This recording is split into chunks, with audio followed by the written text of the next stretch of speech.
Good morning and welcome to the second and final day of Teaching Philippine Queer Literature.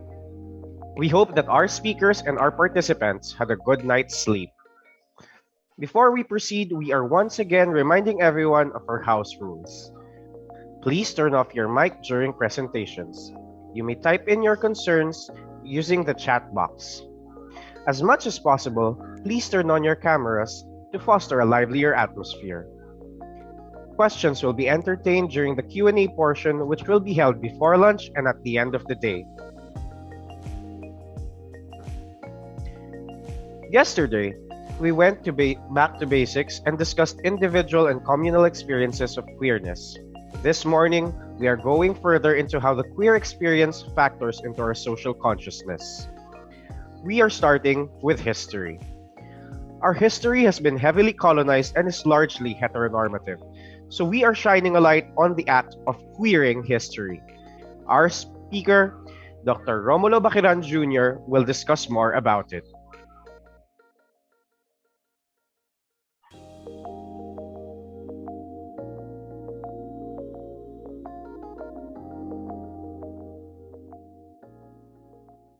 Magandang umaga sa inyo. Sana nakatulog kayo ng maayos at nakapagbasa. Bago magsimula, gusto ko kayong batiin ng Happy World Human Rights Day. No? Kasama ang mga queer dito sa pagsusulong ng karapatang pantao. Lalo na tayo sa sektor natin na sinama ko na lahat. Kailangan ipaglaban natin, kailangan igiit ang ating mga karapatan bilang sektor. No? At ito nga sa pamamagitan ng ating pag-aaral dito ay masimulan kahit sa klase nag-uumpisa at papalabas ng komunidad. No? Kaya nga itong aking paksa ay napaka-relevant kasi kahit sa ating pamilya, wala tayong mabalikan na model na, di ba sa family, wala namang, andun lang yung nanay at tatay, wala tayong matitingala na figura ng bakla sa pamilya, no? Kasi ito nga ay naisasantabi o nabubura, no? Kahit sa malaking larangan ng historia, kasaysayan. Maganda yung Filipino ng katumbas ba ng history, kasi history medyo ando kagad yung his sa atin, kasaysayan, saysay o halaga ng nakaraan. Meron muna tayong panonoorin na clip sa YouTube na mula sa episode na Katipunan ni Lourdes de Vera. Pretty much na encapsule yung mga kailangan nating pag-isipan tungkol sa history in general, plus ganun din sa history ng queerness o queer o ng bakla, homosexual sa Pilipinas. So panoorin muna natin ito. Kaduda-duda. A. Nag-cross-dress sila once upon a time para makaiwas sa checkpoint ng mga sundalong Espanyol. B. Lahat daw ng mga lalaki ay nakakulong sa isang kwarto habang ang mga ladies ay nagpaparty sa balkonahe. C. Ang favoritism ni Aguinaldo sa batang-bata at gwapong si Gregorio del Pilar.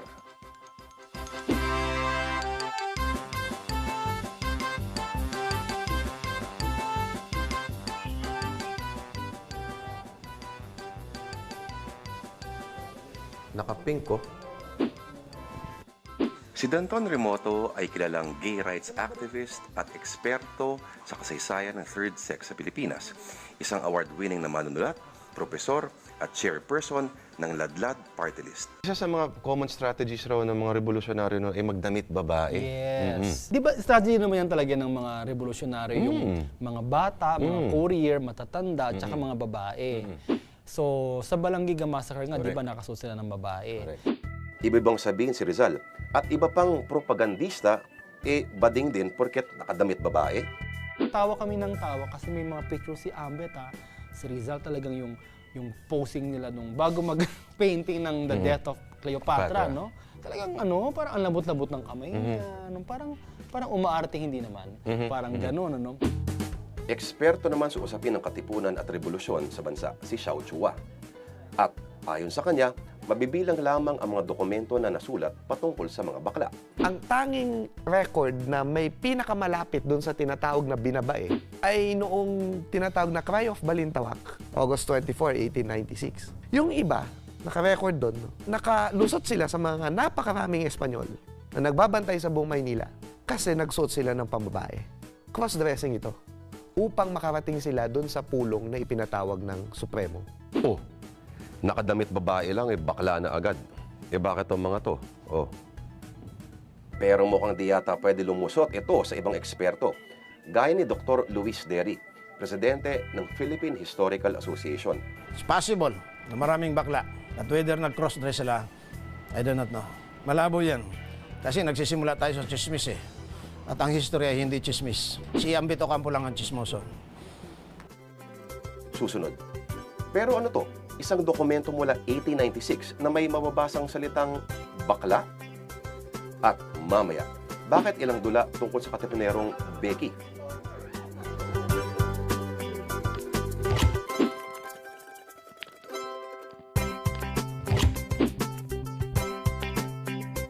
Teka muna. Pag-usapan nga natin ang salitang bakla.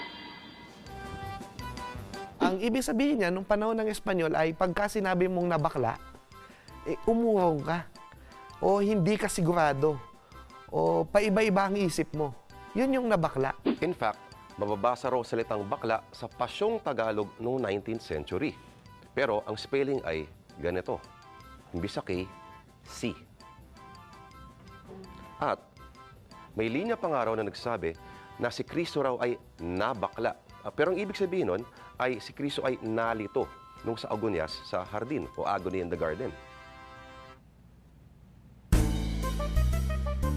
Hindi ganun karami ang nasusulat tungkol sa mga bakla sa revolusyon. Pero nakakakiliti sa isipan ang isang artikulo ng historiador na si Ambeth Ocampo na Gays in the Philippine Revolution. May isang makulay na tauhan na binanggit dito. Ito si Baldomero de Leon din, nakasuot ng babae, may dalang bayong at saka sigarilyo, bilao, at saka bayong ng sigarilyo, ng asin, ng asukal tumatawid sa American military lines. Imposible nga namang nung ika-20 siglo lang nagkaroon ng mga bakla sa Pilipinas, di ba? Pero ang tanong, bakit halos walang makitang mga kasulatan tungkol sa mga bading nung panahong yun? Wala akong nadaanan sa mga dokumento sa Philippine Insurgent Records na binabanggit ang bakla.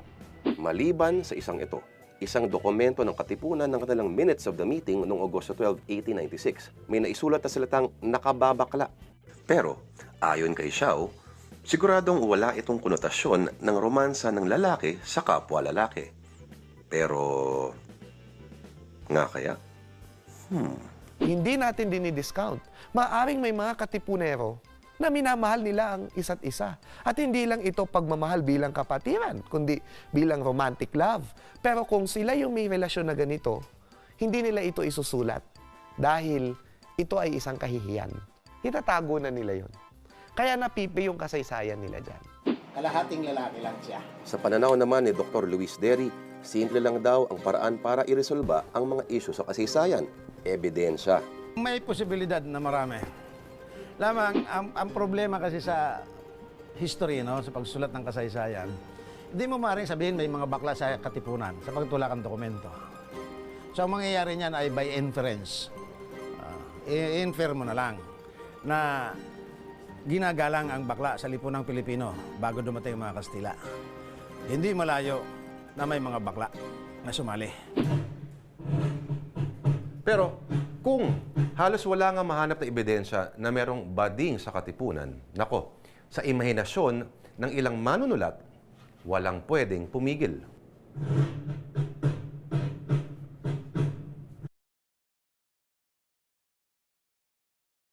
Ayun, pretty much andyan yung problema ng pagtalakay sa pagtukoy ng bakla sa history. Parang andun na kung pakinggan natin yung mismo historian, si Professor Derry, mahusay siyang historian. Pero halatang-halata yung kanya, kahit si Xiao Chu, halatang-halata yung homophobia sa kanilang pananaw. Unaware sila doon, di ba? Parang natural lang na binanggit nila na si Professor Derry, sinuyod daw niya yung mga records ng insurgent records, precisely kasi hindi naman niya hinahanap yung kabaklaan. Paano mo makikita yung isang phenomenon kung di mo naman siya hinahanap at hindi consciously binabasa yung mga teksto? Yun nga, parang sabi, may infer lang. At saka kahit mismo si Xiao Chua, by inference lang lagi, walang katulad ng mga diary kasi sa history laging hinahanap yung ebidensya. Dapat may dokumento, nakasulat, malinaw, mahal ko si ganyan, pareho silang lalaki. O kaya autobiography na umamin ng isang o kaya binanggit ng ibang tao na walang primary source, laging tawag dito inference. At saka mismo yung attitude ng historian o nagre-research dahil hindi sila bakla o wala silang sympathy dito, ay, di ba sinabi mismo ni Xiao Chua, nakakahiya. That very term prevents kagad no, yung possibility o yung mga teksto na pwedeng mabasahan. Katulad lamang, maliban lamang sa mga friendly katulad ni Miss La Chica from UP Iloilo sa research niya, ay nabanggit si Lampino na sumali sa, ito yung pinaka-earliest name na malababaylan o babaylan na sumali sa revolusyon ni Dagohoy at ni Tamlot, yung mga katulad nito. So kung babalikan natin yung history, kahit tulad sa family, no, parang ang hirap humanap ng model para sa isang magandang positibong pagtingin. Ano? In fact, yung ating organizer, yung ating convener dito sa GlobalGRACE, si Dr. Neil Garcia, ay nagbanggit ng isang tingin ko ay napaka-revolutionary na claim noong 1990s nung nagsisimula siya sa career na ito. O hindi lang career, talagang totoong buhay na niya, yung kanyang sa kanyang pamimilosopiya. Sa palagay ko, pamimilosopiya na kasi yung ating natanggap na heteronormative na galing sa Biblia, halimbawa, galing sa religion, ay kiniklaim ni Dr. Garcia na posible o talaga na ang Diyos mismo ay isang bakla. Ano? So, nung marinig ko yung statement na yun noong 1990s, nagulat ako kasi wala sa hinagap ko na ang tingin kasi natin sa Diyos talaga ay macho, di ba? May makapal na bigote, may makapal na balbas, tapos maraming ulap sa paligid, may hawak na parang si Zeus na sa langit at alam lahat, alam lalaking lalaki siya, at ginawa niya ang mundo na dalawa lang, babae at lalaki. So, nung mabanggit ni Dr. Garcia yung statement na yon, God is gay, So parang oo nga naman, bakit hindi, 'di ba? Parang yung positibong pagtanaw sa mitolohiya, sa history ay dapat hindi discount yung possibility na ito. Kasi kung ang reasoning is kung ginawa ng Diyos ang lahat, pati ang bakla, ay hindi dapat ito tignan as derogatory sa mababang paraan. So sa ganong pagpapalit ng ideolohiya ay kasama dito yung history, no? So yun nga, sa atin kasi bilang kolonyal na kasaysayan, parang naiisip laging ang participants sa revolution ay mga lalaki at babae, tandang Sora, mga si Andres Bonifacio, Gregoria de Jesus, nasaan ng bakla, ano? Pero buti na lamang may lumitaw na record, consistency Baldomero de Leon. Marami sila, di ba? Nabanggit kanina na kahit may isang historian na may sympathizer siya. Hindi ko lang maalala ngayon, nasa UP.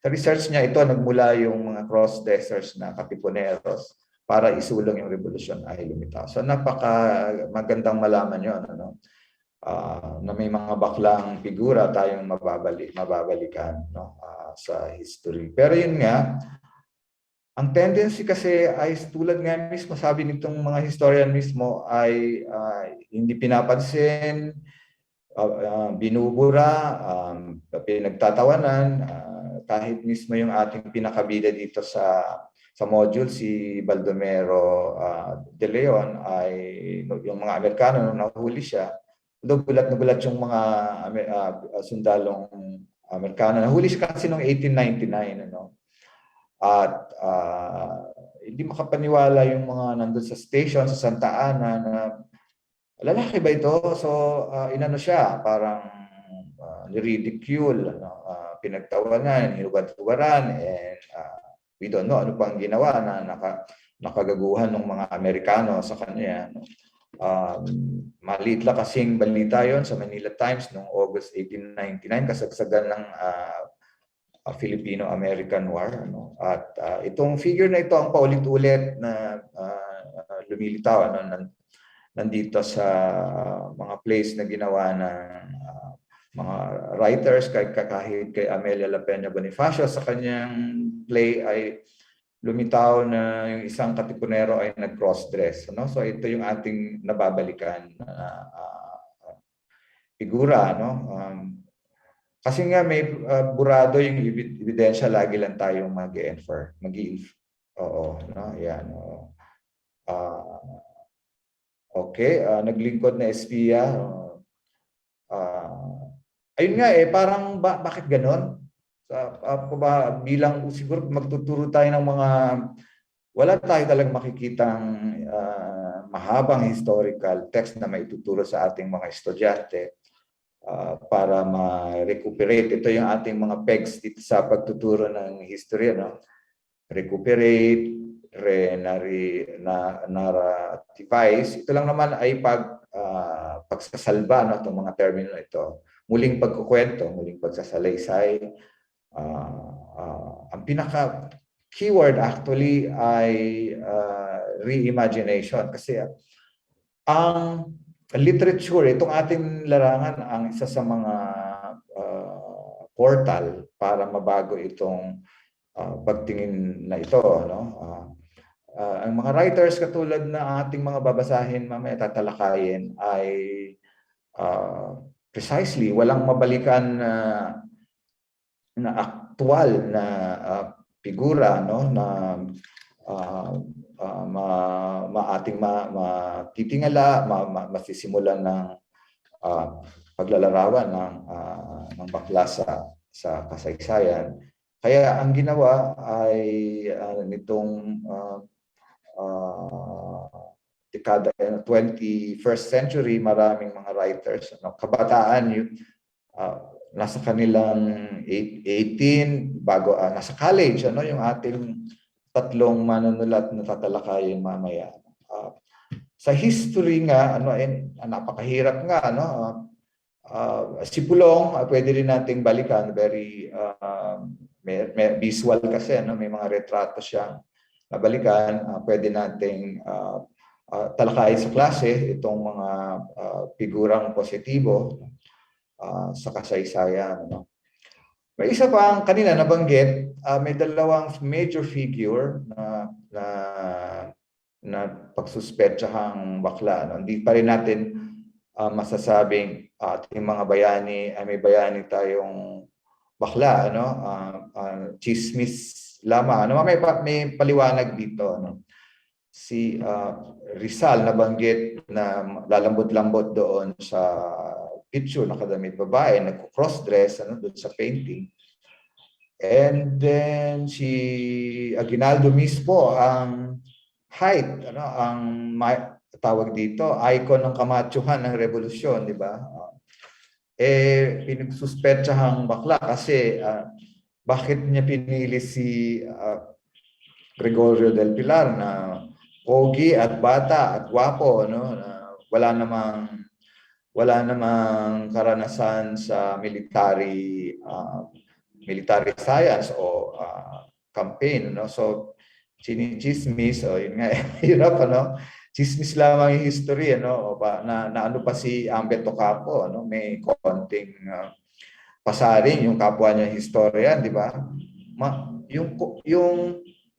Yung comment na yon ay ang daming loaded yung comment ng istorya na ito, kasi sabi niya si Ambet Ocampo lang ang chismoso, Loaded yon. Bakit? Kasi alam niya na si Ambet ay medyo hindi naman natin siya i-out, pero mukhang alam ni Professor Derry na may tendency o talagang si Ambet ay gano'n. So parang may derision doon sa comment. Wala na, baka sensitive lang tayo, pero may ganong dating. And then dapat ba tayo makipag-away sa mga ganito? Posible siguro kailangan din natin i-take into responsibility itong mga toxic macho figures, ano, na sila ay mama-question, ano. Tawag dito, nasa na ba ako? Ayun, si Aguinaldo, no, meron ding mabanggit ito sa isang kanilang family reunion, ano, in the 60s. Although hindi natin talaga mapatunayan, ano, at baka pupunta na ako sa chismis, pero maganda ring alam niyo doon sa isang family reunion clan, mayroon daw isang sumigaw na kamag-anak, ano, sabi, alam niyo naman bakla yan si Lolo, ganyan-ganyan. O, crush niya si Gregorio, parang gano'n. No? In other words, ito yung source ng chismis ni Lord de Vera. It's a family reunion na pina-out yung kanilang lolo. No? Yan. Ganyan yung mga issue sa history. Ano? And then si Rizal mismo, no? Bakit tawag dyan? Isang chismis, hindi natin alam kung chismis, ano, pero meron namang basic historical fact na baka yung anak niya kay Josephine Bracken ay hindi rin naman niya anak, ano. Kasi itong si Josephine Bracken ay dating alaga ng isang Irish na old man, ano. So maganyan yung mga issue dumarating. Pero yun nga, to rin naman yung sabi ng historian, ito ay mga walang documented source na masasabi. Pero umiikot-ikot, ano. Alam niyo naman natin ating kultura, sabi ni Dr. Garcia, ay oral, laging, yun nga siguro problema natin sa ating, hindi man problema yung fact ng ating culture, hindi tayo mahilig bilang masyado yata malaking claim. Joey? Yes. I think that yung kay Rizal, kasi ako nga yung gumawa ng pag-aaral well, it was really a way to take seriously, no, the question that was raised by Isagani Cruz in his column, no. Meron siyang kasing column na ang title ay Bakla ba si Rizal, at sabi niya bakla nga.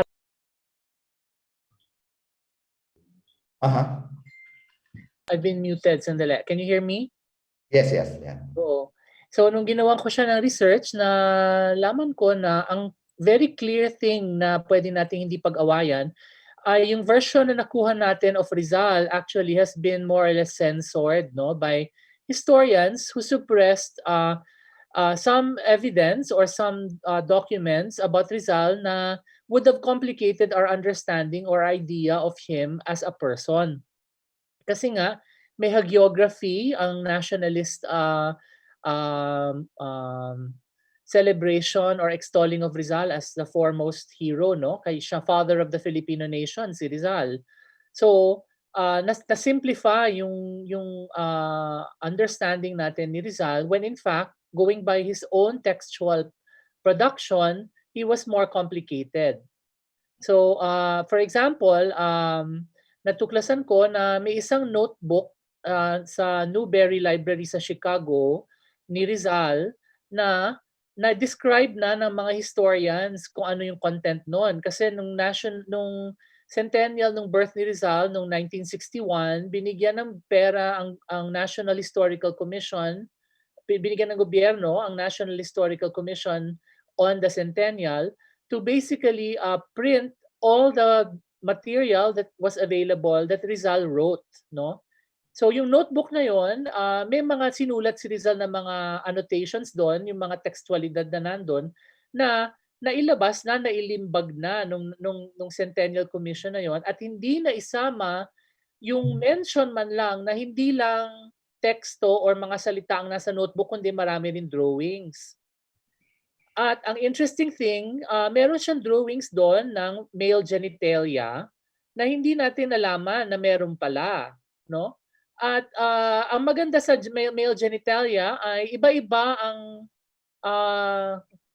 pinanggalingan ng mga genitalia kasi marami. Tapos lahat sila more or less semi-erect or erect. At of course, interesting 'yon. Isipin mo, bakit kailangan i-suppress yung descript yung mention na may ganun palang drawing si Rizal? Doktor naman siya, pwede naman siya may interest talaga sa anatomy, di ba? So, nag-drawing siya ng maraming nota. Of course, tanungin mo, bakit walang vagina, puro penis lang? Eh, yun ang tanong, di ba? Bakit ganon? Bakit kung may mga pasyente siya, tsaka, di ba ano siya? Pero hindi, pwede rin naman na interested siya sa genitals kahit na doktor siya ng mata. Pagkat nung panahon na nagpa-practice siya ng ophthalmology sa Europe, usong-uso sa Europe ang syphilis. At ang syphilis ay, one of the late symptoms of syphilis has to do with vision loss. Siguro pag may nagpupunta sa kanya mga pasyente na lumalabo ang mata at may mga source na syphilitic sa mata, una niyang tinitingnan kung genital ba or venereal ba ang source nito. So tini-examine niya yung genital area. It doesn't matter kung ano man ang rason na yon, dapat nalaman natin na may ganun pala siyang ginawa. Kasi ang mandate ng Centennial Commission na yon ay alamin at ipaalam kung ano-ano ang mga tekstualidad ni Rizal. Kasama na dapat yung mga drawings na yon. So, isa lang example yan ng kung paano na custom or na tailor-made ang image natin of Rizal, no? Na natanggal more or less yung complexity niya kasi merong ang mold na pinapasok siya doon, no? Piniforce siya doon sa mold na yon ng ating nationalist historians, no? At yung tanong ko yung tanong ni Isagani kung paklabat si Rizal, ang translate ko as was Rizal gay, at ang sagot ko ay it was a question that wouldn't have made sense to him. Kasi nga kung natatandaan niyo yung review ng concepts ni Dr. Baitan kahapon, sexuality is a social construction in the same way that gender is, no? At wala namang gay person without the description of what gay is. In other words, kung wala yung salita at konsepto, wala rin yung katauhan na yun. So ano ang meron noong panahon ni Rizal? May lalaki at babae, at nagsisimula pa lang noon sa Europe ang homosexuality as a discourse na hindi masyado nakaka-apekto sa kanya kasi nung pumunta siya sa Europe, fully formed na siya eh. So, merong mga identity noon na binabae sa Pilipinas, may bayogin, may asog, yung mga ating gender crossing identities. Pero hindi natin more or less ma-relate yun kay Rizal, no? Pagkat wala naman tayong evidence na he ever thought of himself as gender transitive in any way, no? But anyway, I think the article is there, no, Joey, na pwede nating isama sa pack nila, no? Yung aking essay was Rizal gay na naging interesting siya, thought experiment nga, di ba? Isipin natin, if we can impute a category like gay transhistorically to someone like Rizal.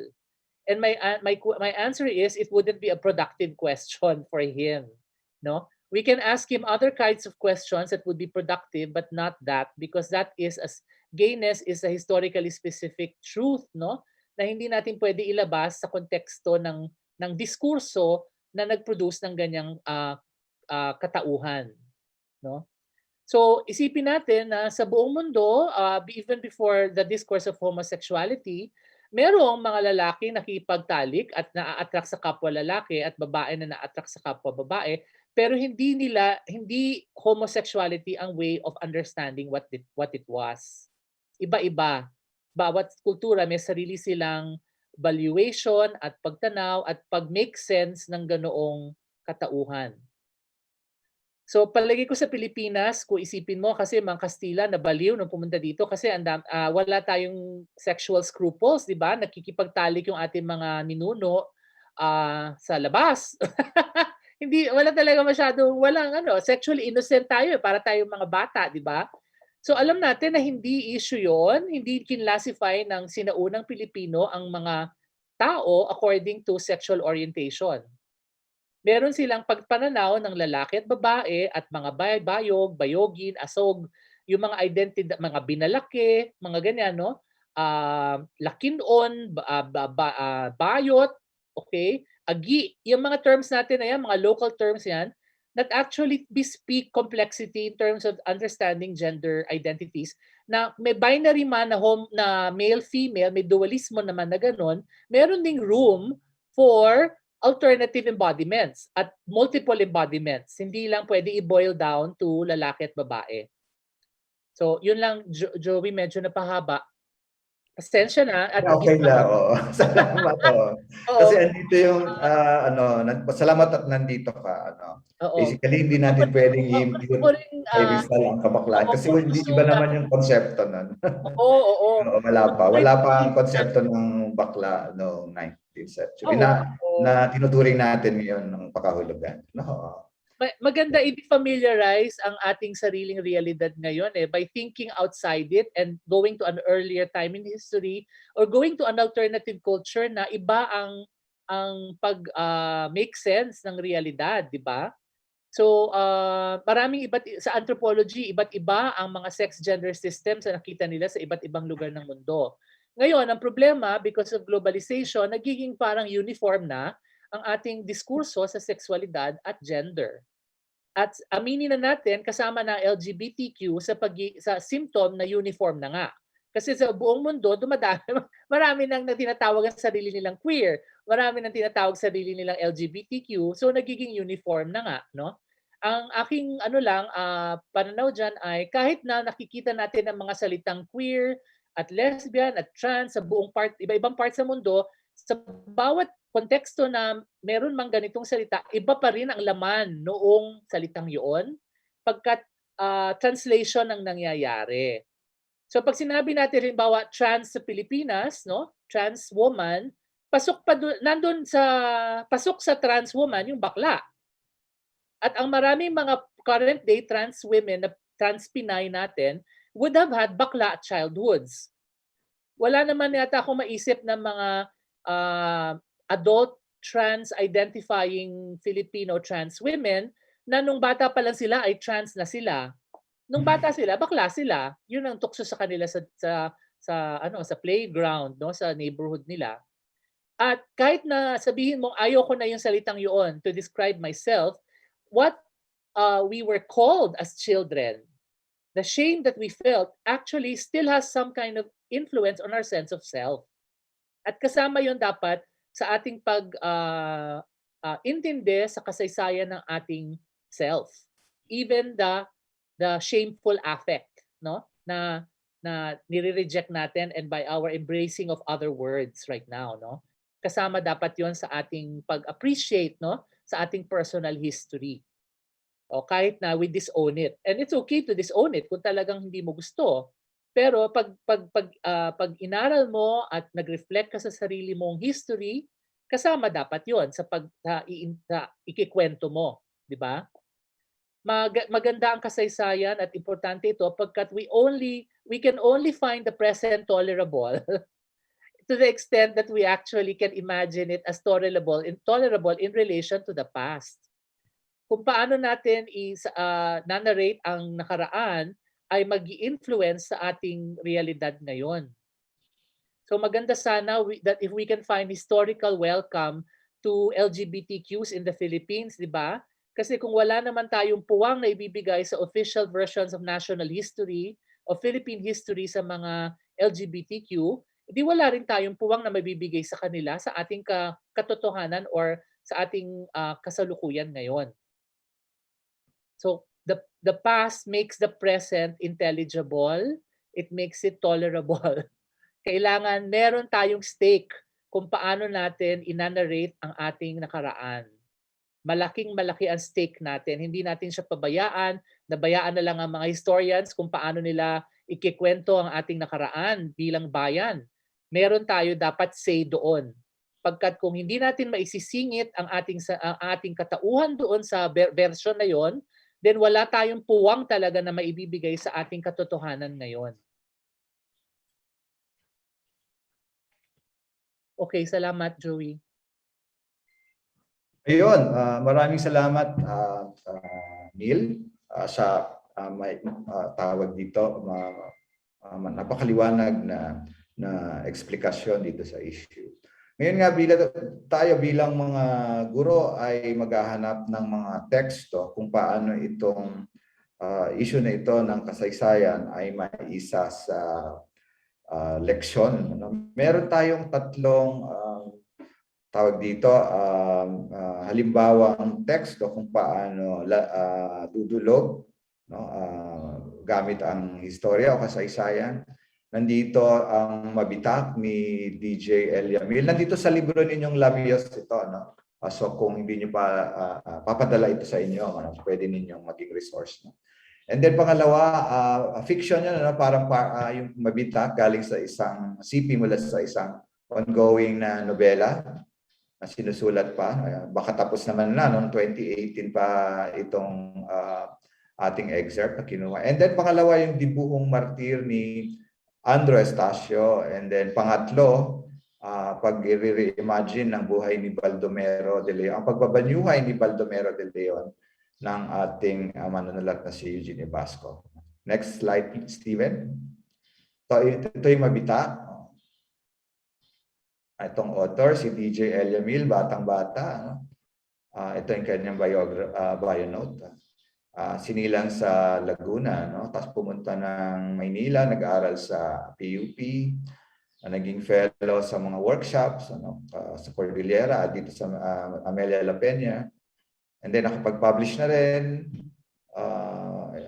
Ayan, hindi na siya tumigil simula nung makalahok dito siya gawain ng pagsulat, tuloy-tuloy na siya. Bakit ba natin ito napili? Hindi na natin ito kumbaga ay fast forward na talakay. Hindi ko kayo matatawag maliban lamang siguro sa next slide na masyadong maliit. So may isang CP dito. Hindi ko na kayo matatanong kasi usually ito sa klase, parang siyempre introduce yung teksto, tapos papakwento natin, summarize natin sa estudyante para maintindihan, makuha natin na nabasa nila at naintindihan yung kwento. So ako na muna yung gagawa. So basically, itong kwento ay tungkol sa isang bata, ano ba pangalan ito? Si Jay Campos na namatayan ng tatay, tapos bumalik siya sa Laguna, tapos doon uli siya nag-aral, and then minatuklasan siya sa sarili niyang ama. Yun palang, pumunta na ako sa dulo, sa final event. Natuklasan niya na yung kanyang ama ay lover pala nung uncle niya na si Tito Paul. So, yun yung kwento. Pero actually, ang totoong kwento nito ay history of desire. Siyempre, history of desire pero personalized ito sa ating tauhan na si Jay. Meron ding sa pagtalakay siguro sa klase, tutulungan natin ang ating mga estudyante sa mga guide questions na siyempre geared towards para ma-foreground ang pagka queer nitong kwento. First person, so parang ang dating ay parang chronicle,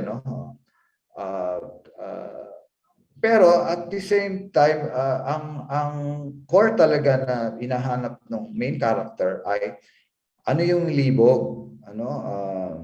Tinatanong niya kasi Filipino teacher yung nanay niya at siya ay tawag yung nanay niya ay pinanganak siya pero hindi siya umiiyak kasi parang ang tawag dito correlate ay nung nanganganak yung nanay niya ay hindi siya lumabas agad kasi yung nanay niya gusto manood kung sinong mananalo sa Miss Universe si Miss Kiambao na para inaabangan. Siyempre tayo ay obsessed sa beauty contest at yung nanay niya isa sa mga ito hindi muna siya inilalabas hanggat hindi na nalalaman kung sino nanalo. Kaso natalo si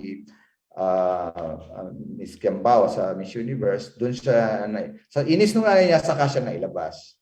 Ang kakaiba dito hindi siya parang medyo may element ng magic realism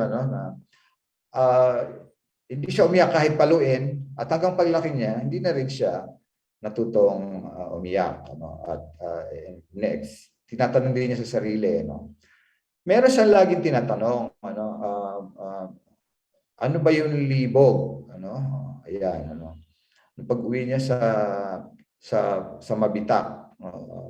Parang history ito ng kanyang development ng development ng isang gay teenager, ano, parang hindi niya ma-explain, hindi niya ma-name, ano, bata kasi siya, ano.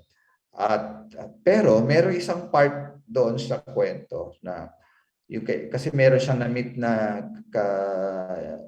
batang lalaki, si Lando.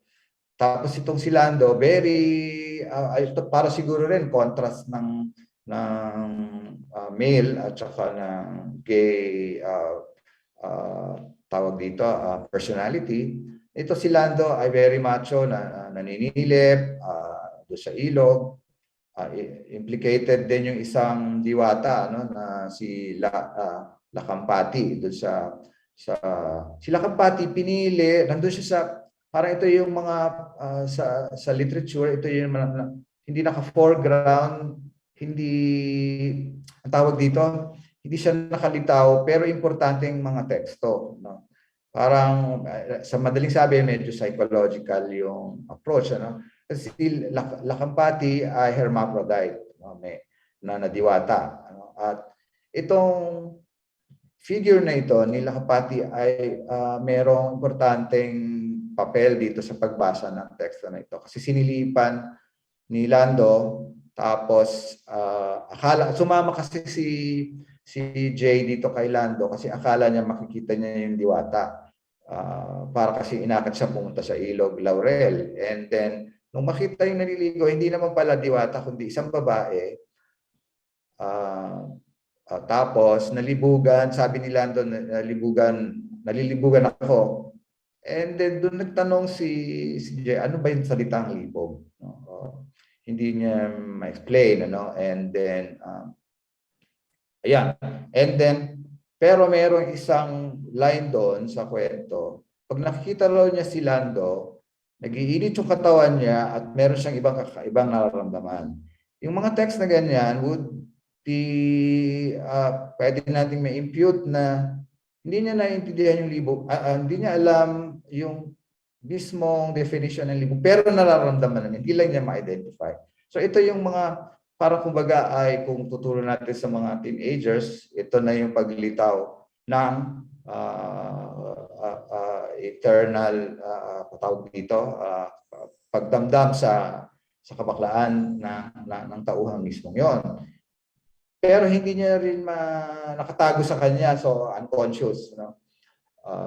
So yan, and then meron isang, doon sa dulo, meron magandang nangyari, pinabasa niya yung, tinatanong niya yung Tito Paul niya, kung ano yung libog, tapos may nangyari, pumasok sa bahay, hinignan niya yung binabasang libro tungkol sa pag-iibigan ng dalawang lalaki. Tapos doon niya na-discover na meron dedication kasi doon, Dear Paul, tapos ganyan. Tapos sa dulo, mahal kita. Tapos nakalagay sa ilalim ng pangalan, tatay niya. So, meron siyang doon sa dulo ng kwento, merong awareness, sudden awareness na yung tatay pala niya may bakla at yun, nagulat siya, pero at the same time, alam natin na matatanggap na niya yung sarili niya pagdating sa dulo ng kwento. So, itong historia ito ay personal, pero imputed ang mythology, ang buhay ng OCW. So isang magandang palagay ko ay magandang teksto na talakayan sa loob ng classroom. Kailangan lang talagang mabusisi na pagpapakahulugan dito sa teksto. Okay. Pasensya na, hindi ko na kayo maka-classroom style na tanong. Ano? So next text tayo. Si Andrew Estacio Ganton, bata rin, and meron siyang halos pareho naman ng approach sa paglikha, katulad ni DJ ay pag-reimagine ng history, no? From UP Los Baños naman siya, and very Catholic, inamin naman niya sa kanyang introduction na Katoliko yung dinidiskurso niya sa kwento, no? Basically, ang kwento ay isang batang si Cedric, tinatawag ding Marivic, na may talent, na nagdo-drawing sa kanila sa paumbong. Merong isang mural doon dinodrawing, siya ay talented. Tapos si Noli, yung teacher, ay parang ina-encourage siya, ginugroom siya. Tapos chinichismis na sila nung mga classmates na magjowa yata, ganyan dahil sa kanilang special treatment kay Marivic, Cedric. Pero hindi may isang sa mural parang hindi tawag yan, hindi makumpleto ni Marivic. Dahil wala na siya ng gana, hindi niya alam gagawin. Related din dun sa pagkilala sa sarili. Pero yung teacher niyang obviously bading, ay sinabi sa kanya kung ano yung nararamdaman mong vision sa sining mo, ilagay mo dyan sa mural. No? May history kasi itong si Cedric, na yung tatay niya ay, although hindi binabanggit diretso, na biktima ng EJK, 2018 kasi ito nasulat, sa ganito. At yun yung parang, yung violence sa society, tapos kailangan, yung eksena kasi, revolusyon yung tawag dyan, dinidepict sa mural, And then, suddenly, meron siyang nung sabi sa kanya ng bakla niyang guro na mahal siya, obviously, gawin mo kung ano yung vision na nakikita mo dito sa painting. At ang ginawa nga niya, pinaint niya yung mga revolutionaries, si Gregorio del Pilar, at yung mga Katipunero. Siguro inspired ito nung Baldomero de Leon historical fact. Yun yung nilagay niya sa mural. At lahat ng tao kinabukasan, hangang-hanga, nagulat doon sa painting niya. Pero at the same time, yun din nga, yung history ng Paumbong ay na-depict sa isang, sa lente ng isang young, gay artist. At siya ay proud doon sa nagawa niya, hinangaan naman ng kababayan niya. So, ito ay isang pagtawag dito, pagre-recuperate ng history na para ito ay magkaroon ng gay value, gay perspective, na magkakasabay yung personal, historical, at community, parang true art. So, yan. So, isang magandang talakayan sa klase itong mga ganitong teksto. At lalo na itong ating third text, very, very clear. Si Eugene, next slide please, Steven. Ayan, ito yung nabanggit kanina kay Danton Remoto. Historical fact naman ito. Next slide please. At ang ating author ay sikat na manunulat, children's literature author, very productive, Ayan, and then next, the picture niya, ayan, si Eugene Vasco. Itong ating tulang tatalakayin ng maikli ay galing sa kanyang Kilometro Zero na libro, At next slide please, Steven. Ayan, Itong tula niya ay napakahaba, in 6 parts. Pinadala na yata sa inyo. In 6 parts, merong tawag dito, write-off. Ang activity na naiisip ko would be sa Bayang Bigkas. Medyo, pero still an effective method of making the students internalize kung ano yung teksto, di ba? Pwede silang mag-costume, pwede silang andito yung American soldiers. Ayan. Next slide please. Ayan. Napili ko tong part na to kasi merong tong teksto na ito ay sasabihan ko na kayo. Ito kasing mode ng tulang Filipino na ito ay high, tawag sabihin doon, yung klase ng language is high Tagalog. Kahit ako nung basahin ko, dami ko hindi naiintindihan. Why? Bakit kaya? Kasi nga merong siguro to literary background, literary history na merong isang style dito na nauso noong 1990s sa pagtula sa Tagalog na pagandahan ng termino, paramihan, ano. Ang isang mode dito kasi dahil Filipino teachers o kahit siman siguro sa magta-try yung mga English teachers ay ang method ay enumeration. Napakasimple, di ba? Enumeration na halimbawa mayroong parts dyan. Kasi parang ang pinanggagalingan ng teksto ay history nga eh. Paano i-recreate yung historical atmosphere ng panahon na yun. So pati yung dahil ikinas o parang ang tauhan ni Baldomero ay parang babaylan na, parang bumabalik yung imagination ni Baldomero sa past, ano. Ito yung mga nabanggit nating mga babaylan. So siya mismo ay parang, ang isang term siguro would be nasapian. A keyword, nasapian ito. Pwede rin natin sabihin nasapian na pati yung author, si Eugene Basco. And that, yung wording ng babaylan at saka nitong revolution ay nandyan na. No? So practically, this is a perfect text for history and queerness. Kasi di-review in 6 parts na ang hahaba, ano, halos 20 pages ito, ay ni-review hindi lamang ang pre-Hispanic, Hispanic, pati yung mismong revolution, forward hanggang 1940s, yung Americanization, and then babalik ulit sa past, merong parang ang main symbol is very, very queer. No? Nagsimula yung poem, hawak-hawak yung tagdan ng isang flag, Philippine flag, tapos walang tigil sa kaaalon yung flag. So it's really yung nation, yung concept ng nation nandiyan. Pero itong flag na to kakaiba. Bakit? Kasi sinapian ng rainbow, balangaw. No? Yun daw flag.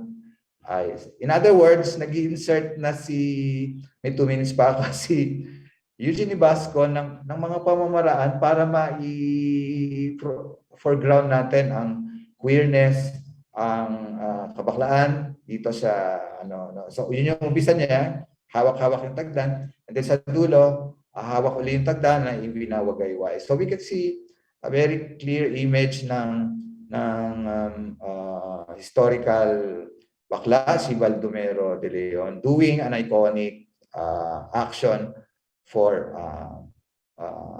bakla sa kasalukuyan. Na dapat hindi kasama tayo sa history, very heroic, very illustrious background, at lahat ito ay pinagmamalaki ng nasapiang author. At meron isang napakahabang section dyan, talagang parang incantation. Ako si Baldomero de Leon, paulit-ulit dyan, hindi siya kriminal, hindi. So yung assertion ng identity ng bakla ay dito lumilitaw na. Hindi siya magnanakaw, hindi siya malupit, hindi siya bandolero, hindi tulisan, kundi isang makabayang bakla na nakikilahok sa kasaysayan. Yun lamang po, magandang umaga.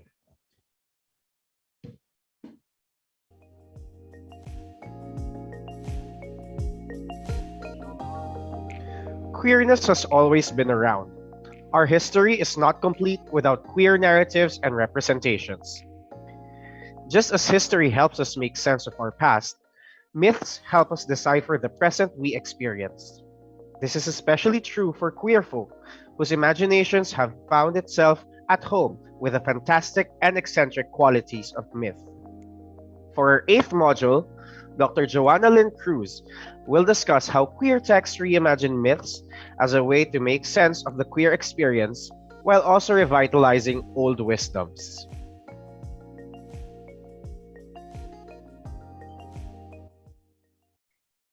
Good morning, everyone. I'm back. Thank you, Dr. Joey Bakira, no, for opening our sessions today with such a rousing discussion of the role of history in shaping how we understand ourselves as queer folk. No? So today I want to talk about mythology.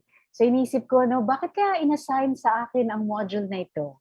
Kasi kahapon sabi ni Dr. Teodoro, inassign sa kanya yung religion kasi ano siya, sarado katoliko, yan, religious siya.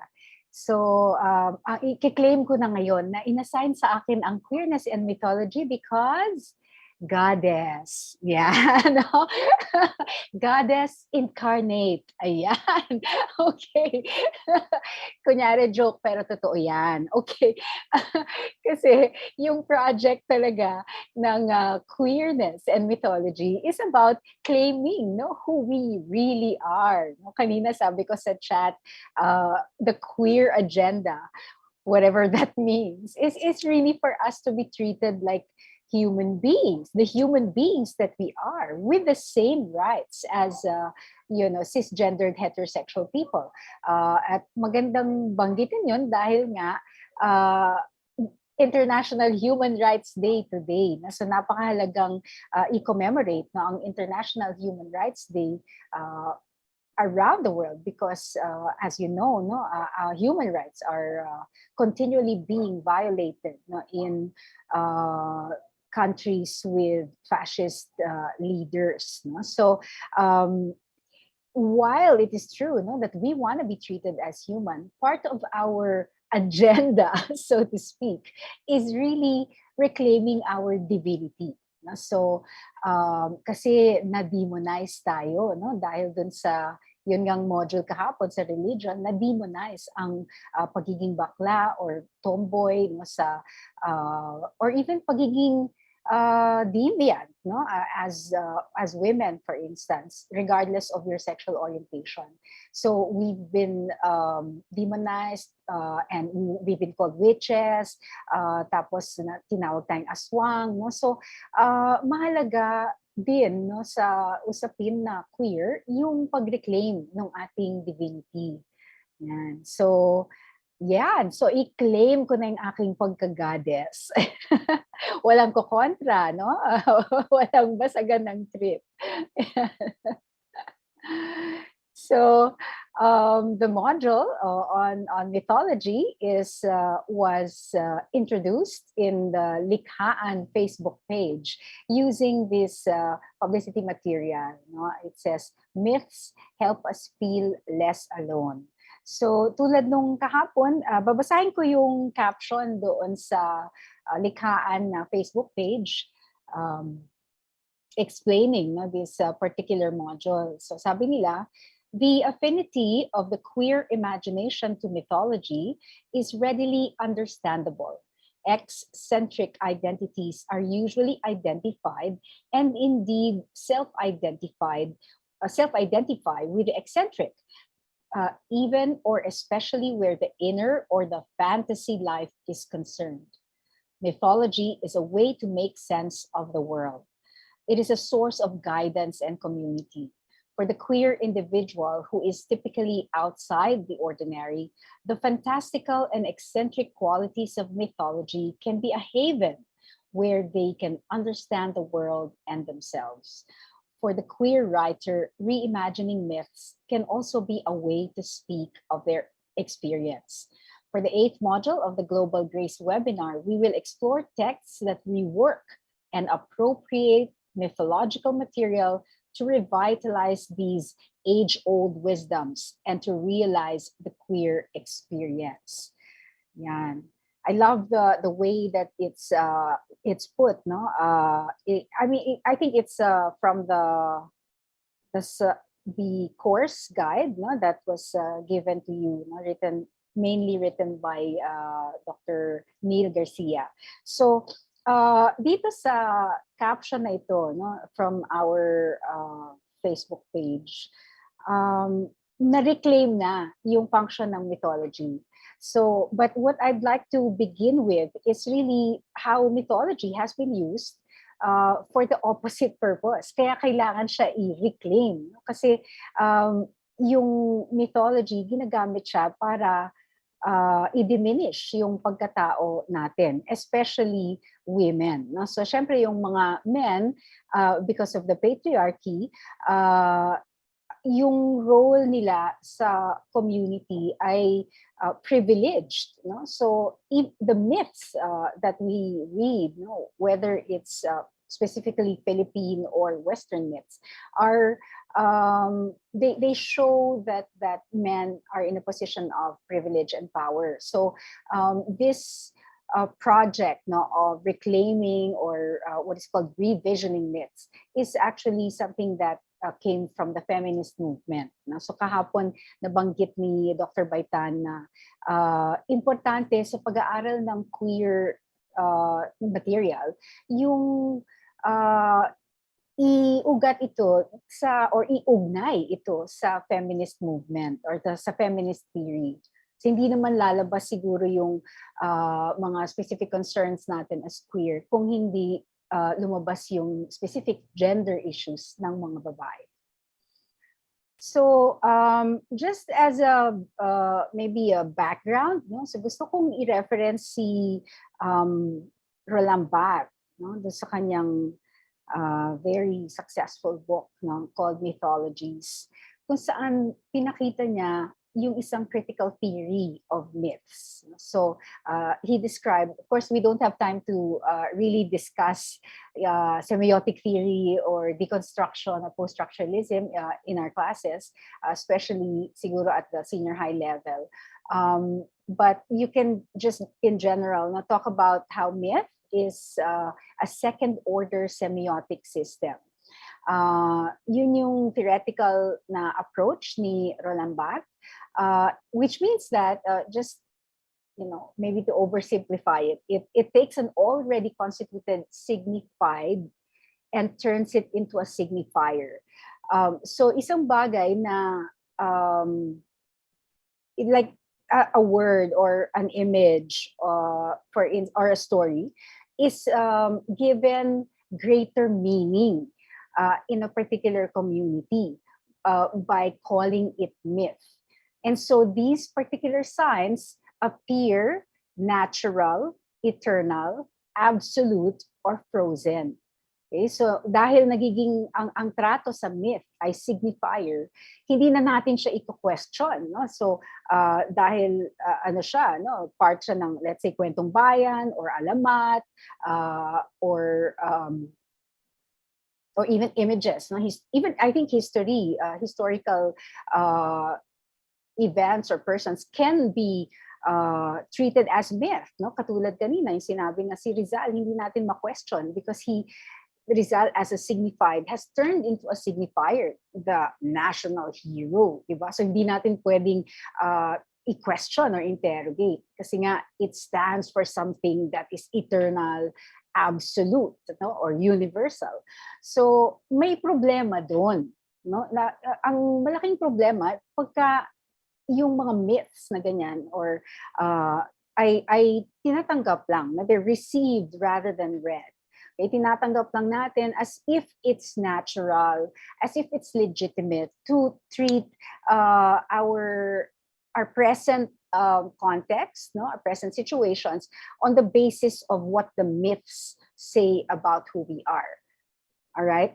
Siguro ang napakaklaro na example, no, para lang maintindihan natin kung ano yung danger, no, ng paggamit sa mga myth bilang second order semiotic system is really, for instance, looking at our creation myths and how these creation myths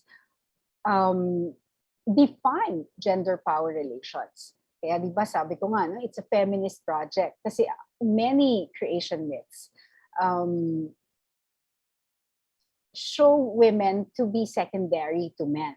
No? So yung unang ginawa ang lalaki, halimbawa yung Judeo-Christian nga na creation myth, no, from Genesis na Adam and Eve, diba? So dahil Katoliko tayo or a lot of us, no, in the Philippines, were raised as Catholic or within the Christian system,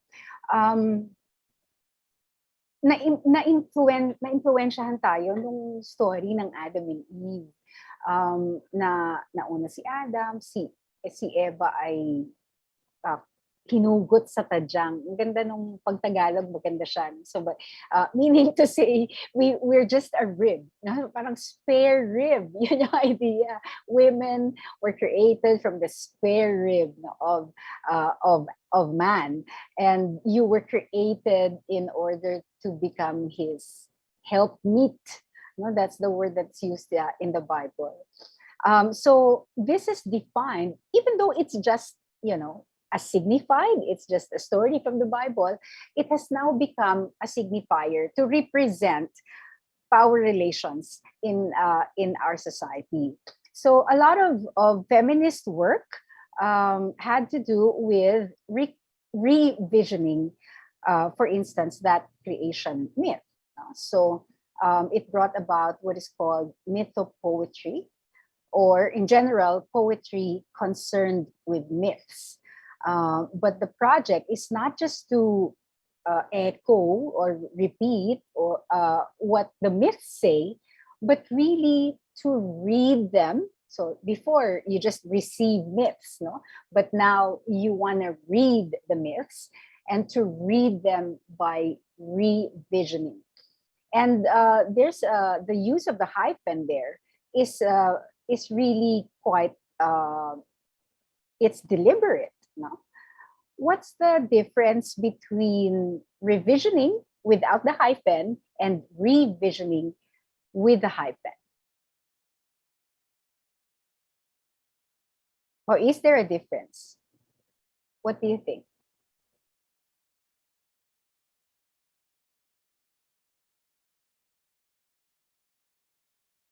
Does anyone want to?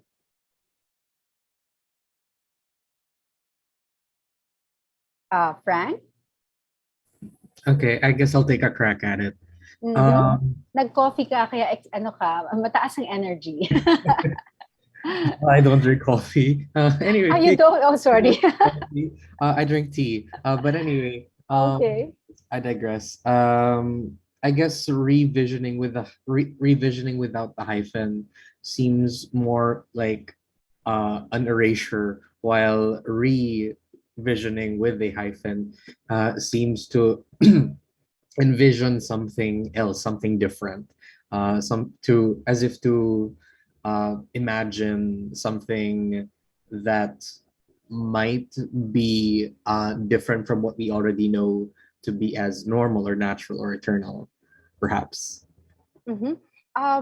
Erasure would be, I think it's kind of parang excessive in terms of revision. No? So the word revision comes from the root. What's the root word of the word revision without a hyphen? Revise. So revise, yes. Change, so what does it suggest? I suppose the revision without the hyphens, more like this change to, I guess, to change what is there. So hindi natin pwedeng gawin yan sa myth, di ba? Pwede ba? I don't think we can change the myth, but we can hyphen and re-envision the myth as something different, something else, perhaps not necessarily changing it, but perhaps making a new myth, or perhaps making a new myth, or providing making it new, or what's the root? Vision. To see it as something else. Yes, exactly. So thank you, Frank, for offering your self to the class as usual. So we revision by seeing anew. No? So, kasi hindi natin siya pwedeng i-revise technically. Kasi myth na siya, di ba? So, sa feminist project, of course, iba yung sa queer. Later, haharapin natin yan. But within the feminist project, ang gustong gawin is to see those myths anew, to read them and with a new lens, which is the feminist lens. So, paano ba natin pwedeng gawin iyon without changing the myth entirely, di ba? Kasi hindi naman talaga pwede. Kasi nga, ano na siya eh, it's a given text. No? So, how do you revision or see it anew? May halimbawa, ito yung una kong nabasa when I was studying women in literature. Yung poem na From the Forbidden Tree ni Fatima Lim Wilson. Okay, hindi siya queer, pero ikakabit natin sa queer text later on. Could someone read this aloud?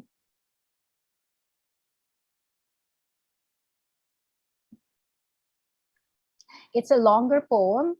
This is just one portion of it. Jericho.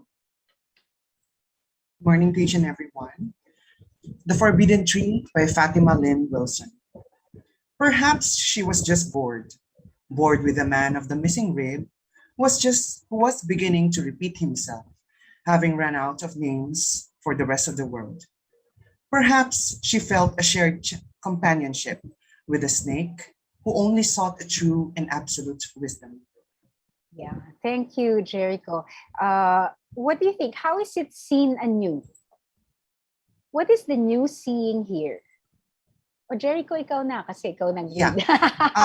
Ma'am, I think there is because it was taken from Adam and Eve, the story in the Genesis, and we know that there is parang conventional take on the story of Adam and Eve, and of course the forbidden tree. In terms of revisioning with a hyphen, I think Fatima Lim Wilson took a different take. Hindi siya yung conventional. It's because she is already, because of the words perhaps. The words perhaps here, and she might be insinuating that baka bored lang talaga, no? Baka bored lang talaga si Eve. Kaya nangyari ang mga nangyari. Parang ganun na. So parang it's not something like parang it's not something like na it is destined to be done. Parang it's not destined, pero parang paano pag bored lang talaga siya? Yun lang yung ano niya. Kinain niya yung forbidden fruit. Bakit niya, yung parang tinitingnan niya yung intention, yung parang siguro what motivated Eve to eat the forbidden fruit, no? Apo. Bored with the man. Yes. Kasi the man was beginning to repeat himself. No? Wala na siyang maisip na names. Because what's important here is that it's the man who is given the power to name the world. No? And so that's the power of language. Pero pinanonood siya ng babae, si Eve, tapos nabobore na yung babae doon sa ginagawa ni Adam. And siguro parang medyo for me today, iniisip mo in real life, oo nga, no, pagka merong mga lalaki na boring talaga silang pakinggan, lalo na yung mga straight men. Sorry, bias. But dito sa tula ni Fatima Lim Wilson, na pinapakita na maybe that was why. Or she felt a shared companionship with the snake, who only sought a true and absolute wisdom. What do you think that means? Even the snake is revision. Kasi ano yung original na pagtanaw natin dun sa snake? Tsaka kay Eve? Temptation or evil. Sige, si Mark daw. Mark? In the biblical sense, the snake is, we saw snake as a temptation. It's an evil and sin, but here it was revisioned as a companion or someone that befriends Eve, and then Eve was, perhaps she was empowered by the shared companionship of the snake. So this is really a complete revisioning. Yes, exactly. No? Kasi doon sa lumang kwento, parang ang tanga ni Eve. 'Di ba? Na parang Correct. naniwala siya, niloko siya ng snake, 'di ba? She was deceived and she was tempted, and parang so gullible, naniwala siya dun sa snake, napakasama ng snake, 'di ba? But so dito sa revision ni Fatima Lim, the snake was a friend who showed Eve the potential of partaking of the fruit that would give her a true and absolute wisdom. So even the knowledge that the fruit offered, which was the knowledge of good and evil, was seen here as an absolute wisdom. It's not a bad thing. It's not shown as a bad thing to have knowledge of good and evil. Because why? Why is it true wisdom to know what good and evil is?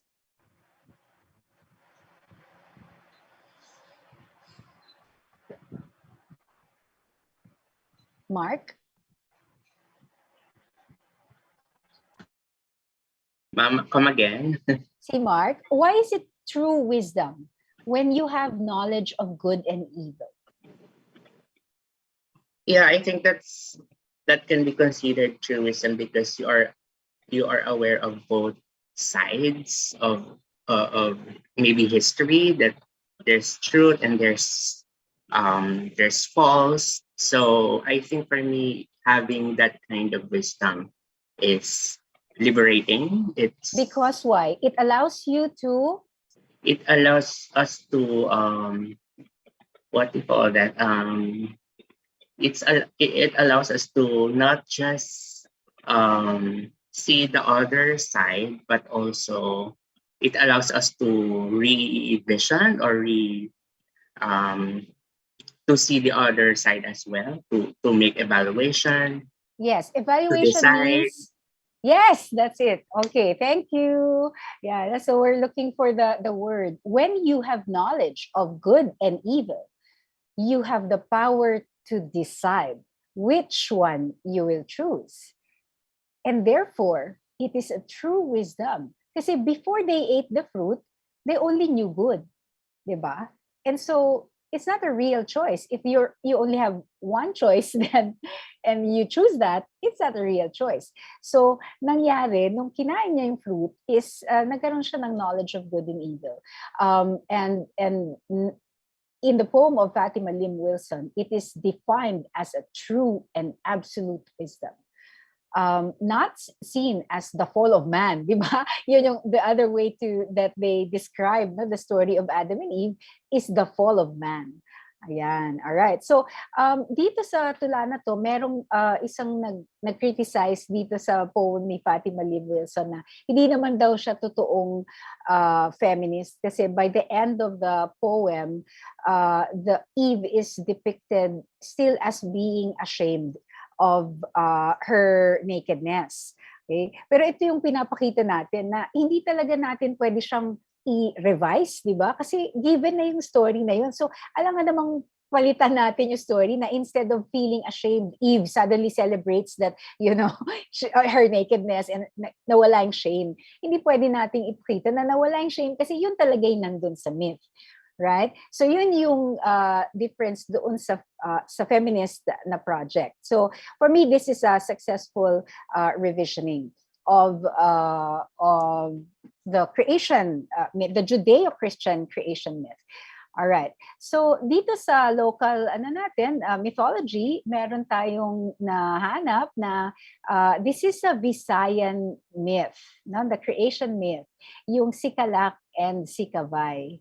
And meron tayong mga representatives from the Visayas. Central Visayas daw ito. Are you familiar with this?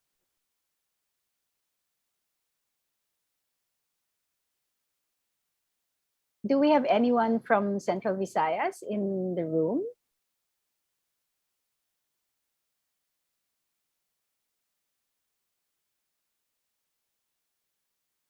Slevny? I saw your thumbs up. Are you from Central Visayas? Yes, I'm from Cebu City. Cebu. Are you familiar with Sikalak and Sikavay? Familiar. I think this was introduced in elementary school, but I don't remember it as much. I know their names though. But you don't remember how they were created?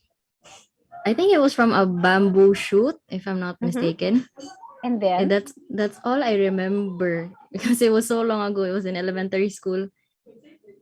and But they what's the came from difference bamboo. between that, Sikalak and Sikavay, and Adam and Eve? Sa Bible, they were Adam was created from, I think it was from the sand or clay or something like that, and Eve was taken from his rib.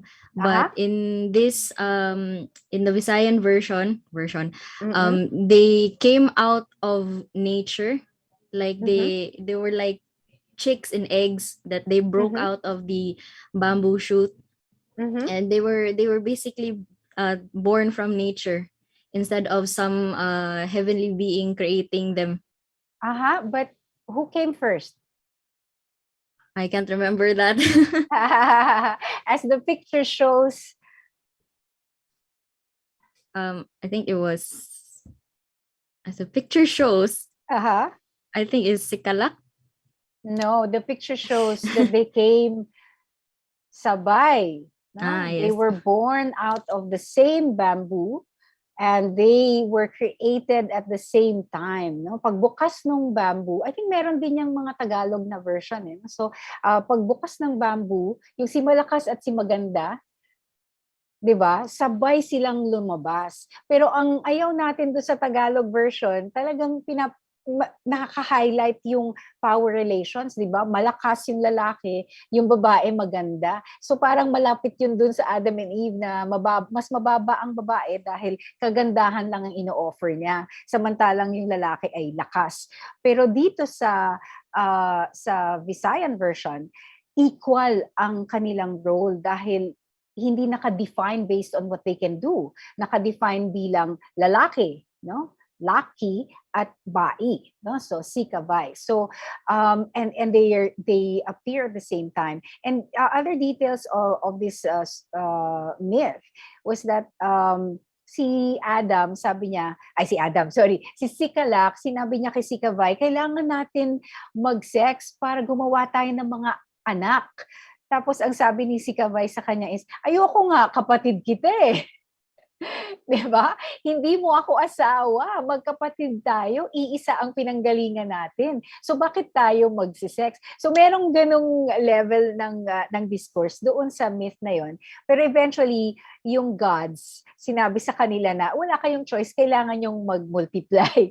So hindi tayo dadami kung hindi kayo magse-sex. So the story now grows farther out. No? And of course, hindi natin, because of the oral nature of myths and legends and folk tales, hindi natin masasabi kung ano yung original version. No? But what I just want to point out here is that we don't have to be limited. Our understanding of ourselves as men and women does not have to be limited to the Judeo-Christian Adam and Eve tradition, because we have in our own culture myths that we can examine for looking at gender power relations in a new way, no? So pwede natin siyang i-claim, no, bilang equality, no, doon sa based on the myths.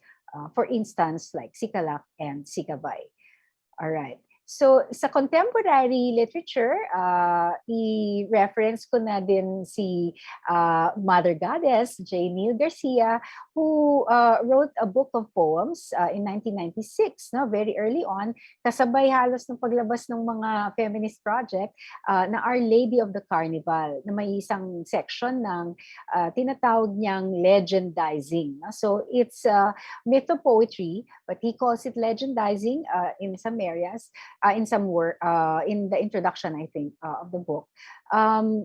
So the legends are revisited, no? They're revisited, but they're not all queer legends, no? So, but we can read them, I think, as queer because the writer is gay. No, he also has a book of prose, no? A more recent one, Myth and Writing. If you're interested in studying the concepts more deeply.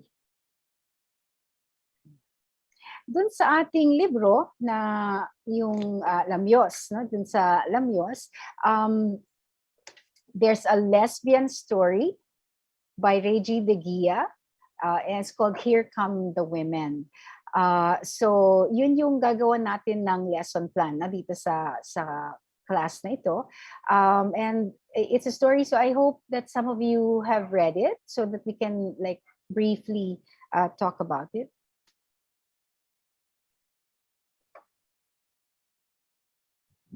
Na. Okay, dito sa Here Come the Women, what we like about it is that when we teach it, we are actually hitting two birds with one stone. No? Kasi it's like fan fiction. No?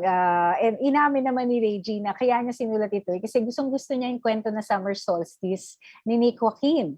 At kayong mga Philippine literature teachers, hindi ba gusto niyo yung Summer Solstice ni Nick Joaquin? Favorite natin yan ni Turo, no? Dahil, dahil national artist, no? Si Nick Joaquin, at yung Summer Solstice, pwede siyang bigyan ng feminist reading. Although ako, I would disagree. Kasi makikita natin na yung at the end of the story, yung Summer Solstice, ang nangyayari lang ay role reversal. Okay, so the woman's power, I think, my reading of it is that the woman's power is not shown as inherent, and that it derives only from making the man submit to her. Paano yan nakikita sa Summer Solstice? Just briefly. Kung tinuturo nyo ito, ano yung mensahe dun sa ending nung Summer Solstice? Sige daw, stop ko siya. Who has a sharing about Summer Solstice? Do you teach it in class?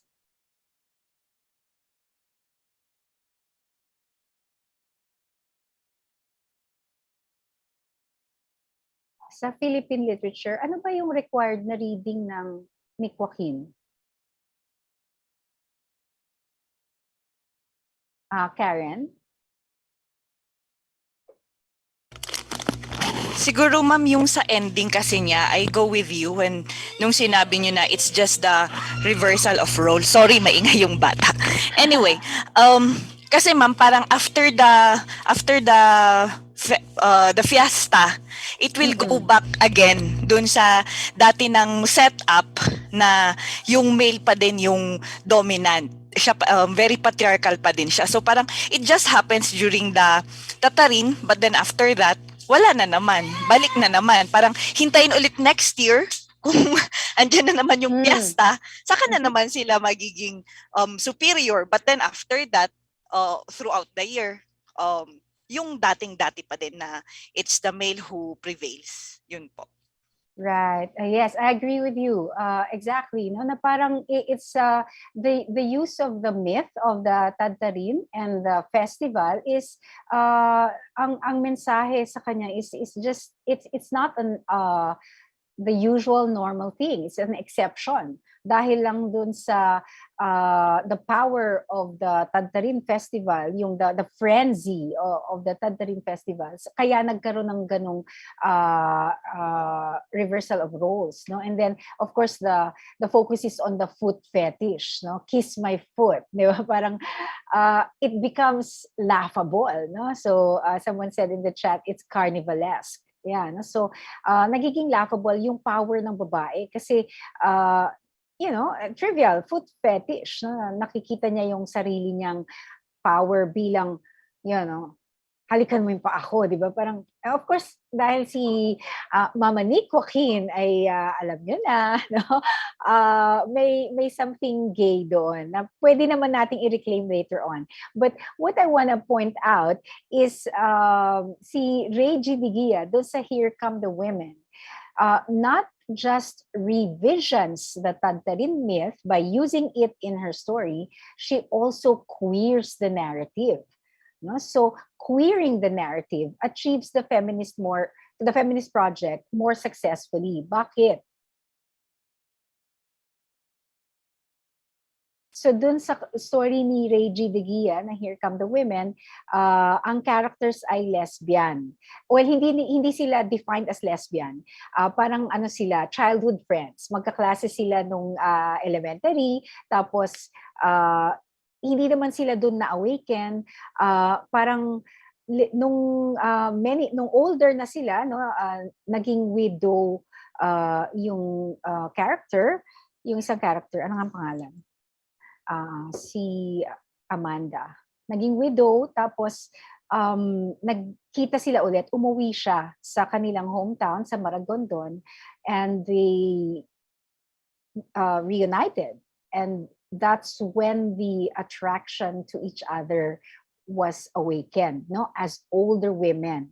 So binabago niya yung narrative nung the childhood crush, no, sa queer women. Dito, older women who understand their maybe their gender identities more clearly, but are are kind of challenged, no, by these new desires arising from a new experience or an experience of revisiting the past. Yan. So, i-point out ko lang just briefly one section of the story.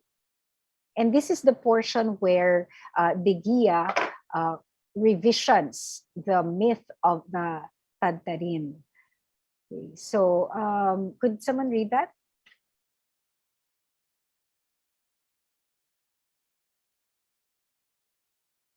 Who wants to read it? Karen. Who are the saints? She asked breathless. Women who survived, women who adopted. Amanda gestured to the inside of the house. They all did. Our women ancestors are survivors. When we, as people, forgot about them, they took new forms. That's not too crazy. Yeah, no? So dito, of course, as you can see, no, the saints in the festival are seen now as women who survived. Okay, dun sa summer solstice, and the actual festival, the actual Tantarin festival, yung saint na bida doon ay si Saint John the Baptist. No? So, iba nagbabasaan sila. Yun yung yung ginagawa pag June 24. That's why my name's Joanna. Kasi ang birthday ko June 25. So it's derived from Saint John. So the festival is yung like sa Pasig, sa San Juan, di ba? Pagka piyesta ng San Juan, nagsasabuyan ng tubig. 'Di ba? So, yung Tantarin, si Saint John ang patron saint. So, dito sa sa festival, yung they carry the statue of Saint John, and then nagkakaroon ng frenzy. Tapos description sa kanya is 3 days siya, which is reflective of the 3 stages of women. So, what the story of Reggie De Gia does is to celebrate the female aspect of the festival, and focusing on the saints not as the religious saints or the Catholic saints like Saint John, but the actual women who survived, okay, and the women ancestors who have been forgotten and now have taken on new forms, or the mythical form of the women ancestors. And so the character says, that's not too crazy. No? So in a way, what the story does is to revision it. All right. So ito yung ending pakibasa, i-compare natin doon sa summer solstice. So the reading strategy really is it's just a usual close reading comparative study. Would someone read the ending? O si Oli. Si Nika, nag-raise na hand.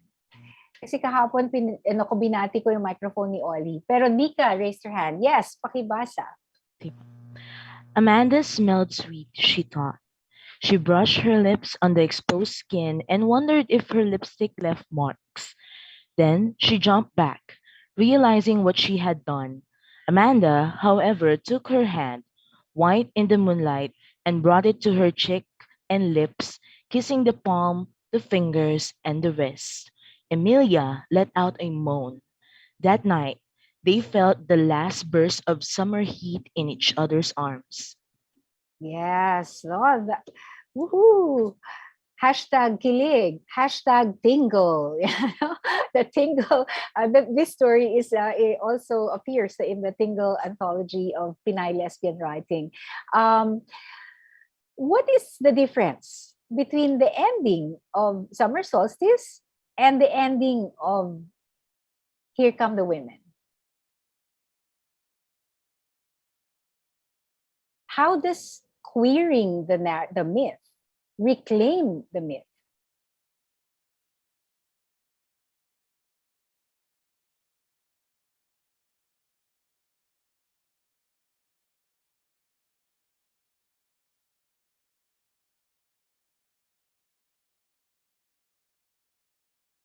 So kanina sabi natin, yung ending ng summer solstice is just a role reversal of the man and the woman.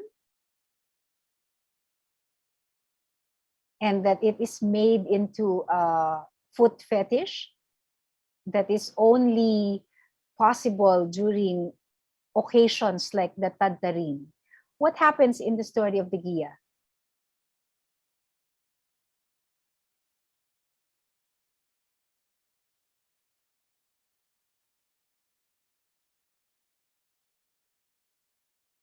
Anyone? Si Nika, may insight ka since you read it? In regards to what's happening in this scene, for me po, based on my reading na lang din po kasi yun, there's this kind of liberation that in summer solstice kasi it's more of the foot fetish that was exposed in there, or it was focused on there, that makes it somehow yun nga po, no, kind of laughable in the idea that this power would only last for a day, so you make the most of it.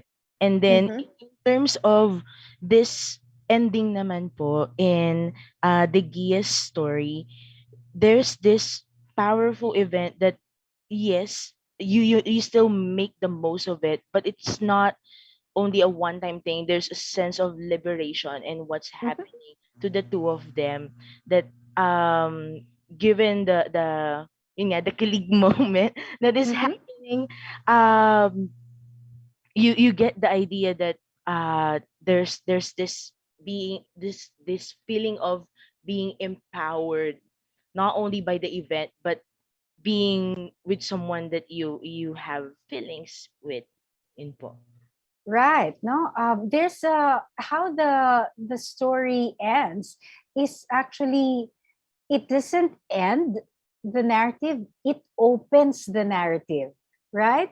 So doon sa summer solstice, parang ano talaga siya, ay yung tapos na yun, no? Isang beses lang mangyayari, tapos na. Okay? Yun na yung chance mo to empower yourself. But in Here Come the Women, the two women, both of them, are empowered by the frenzy of the Taddarin festival and the inspiration of the women ancestors and the collective power of the feast that brings to mind the fertility goddesses. So yun yung mga Dionysian na mga festival, all those things bearing down on this moment between Amanda and Emilia and opening them to possibilities. And so it is empowering in that sense, because you know that this story between the two women is not ending there by, you know, holding hands or kissing hands, but actually opens. No, it opens through desire.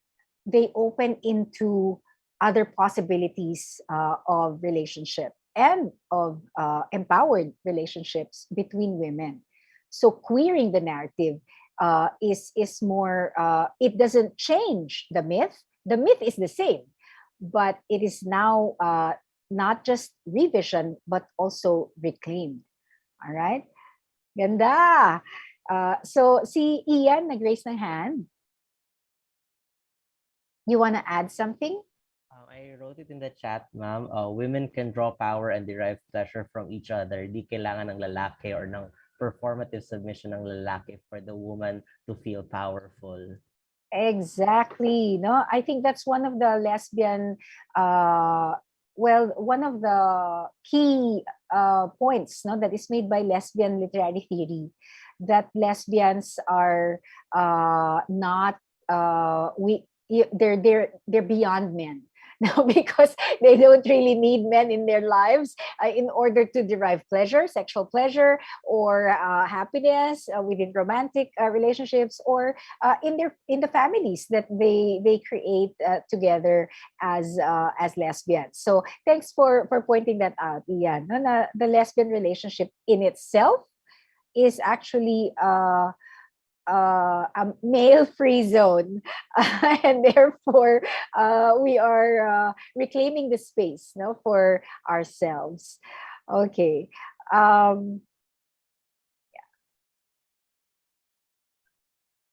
Okay. So there you go. Now, so just wanted to point this out that so the difference, no, between the feminist revisioning and queer reclaiming. No, it was actually mentioned yesterday by Dr. Baitan, no, that the function of the relationship between queerness and mythology is actually the reclaiming. Ayan. Bakit may hyphen ulit? Ayan. Merong word na reclaim. Actually, ungrammatical yung re-hyphen claim. What's the difference between reclaiming and re-hyphen claiming?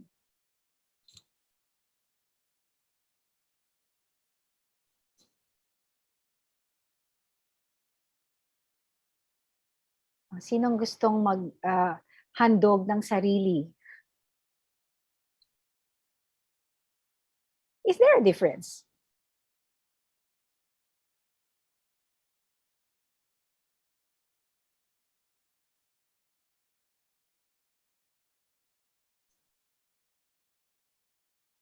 What is reclaim na walang hyphen? Mark.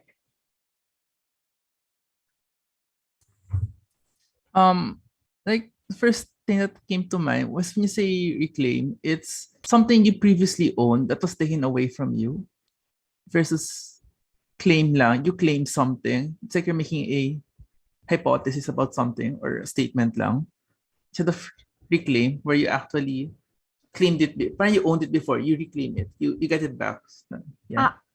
Okay, so I think in terms of land, yun yung definition regarding land. So Yeah. I'm looking at the dictionary now. It says to bring uncultivated areas or wasteland into a condition for cultivation or other use. Parang yung sa Rojas Boulevard, reclamation area. No, the reclamation area is yung lupa kailangan gamitin siya for a different purpose. Reclaim. So that it can be the thing is to cultivate it. The other meaning is to bring back to a preferable manner of living. Yun yung to reclaim. Okay? So, pero ano yung difference sa merong hyphen?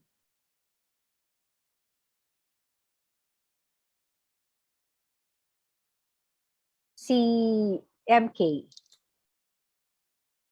What I could observe po with the words, parang pag reclaim po, it is lost and then you are gaining it again. With reclaim, nothing is lost, but you Yeah. want to claim the story once again because it was somehow revised or somehow eliminated by the people, but it is always there.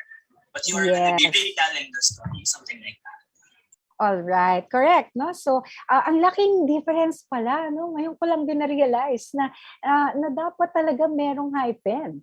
Kasi ibig sabihin nawala sa'yo. May nawala sa'yo. At ngayon, ang gagawin mo ay kukunin mo na siya, no? So, like in the chat, no? You're taking back what was lost. But what is actually rightfully yours? No? Sabi ni Leo Ben, it's really yours, but it was taken from you. And that's what happened to myth. No? I mean, taken from us in a way, no? Because maybe silenced, for instance. No? There's one way to say that the queer community has lost myth is really, first of all, we are not there. No, we're invisible in the usual myths in our community.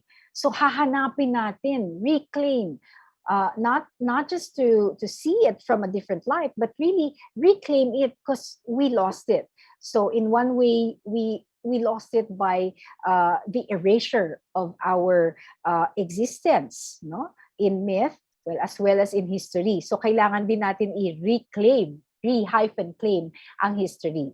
So, just briefly now, 10 minutes, tingnan natin yung mga project ng queer reclaiming. Yan. Ito, visual project. Gusto ko. You can find this, well, I gave the PDF version to the drive. So I hope that the participants will get it, but it's also available online in the website of the Southeast Asian Queer Cultural Festival. So hindi siya mahirap hanapin, no? In case gusto nyong gamitin sa klase. It's a visual set project called Diwata, or Queering Pre-Colonial Philippine Mythology, by three queer folk. No? So si Renz Botero is gay, partner niya si Natu Santino, and then Ram Botero is a trans woman. She's the sister of Renz. Okay, so it's a family project, and they pose for the pictures. They produce the pictures and put in post-processing, they add the other details. So the queering project of pre-colonial Philippine mythology is centered on the idea of transformation. So in their introduction, they write that mythology is not only concerned with creation, but also transformation. And that's where the power of queering mythology lies. No? The focusing on the transformative aspects of mythology. So isang example, dahil nabanggit natin kahapon, yung sirena. Kahapon, napaka-negative nung approach doon sa the myth of the sirena, dahil based on the song, no, of Glock 9, kung saan ang bakla ay half human, half fish, and monstrous siya. Pero dito sa project ni Ram Botero, siya yung sirena, no, bilang trans woman, at ang explanation niya ay nandito. Pakibasa yung portion sa kaliwa.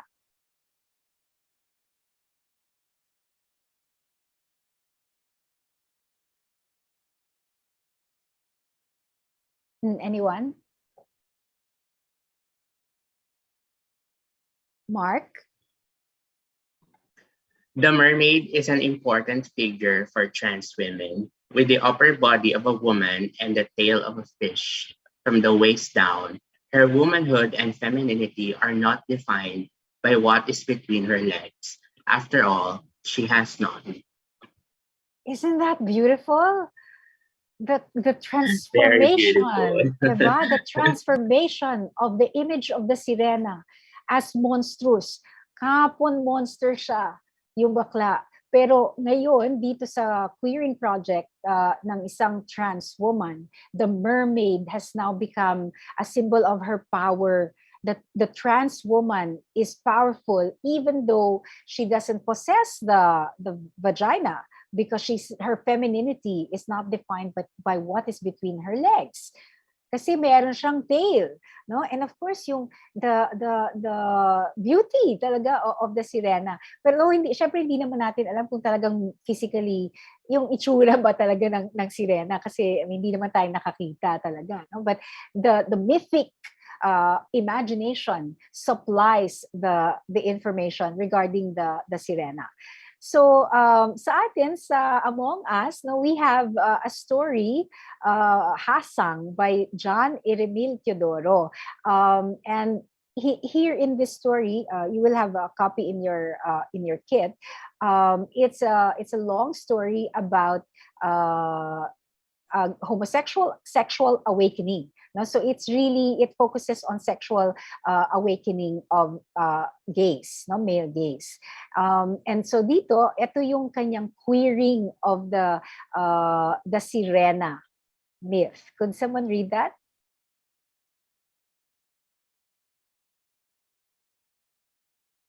Anyone?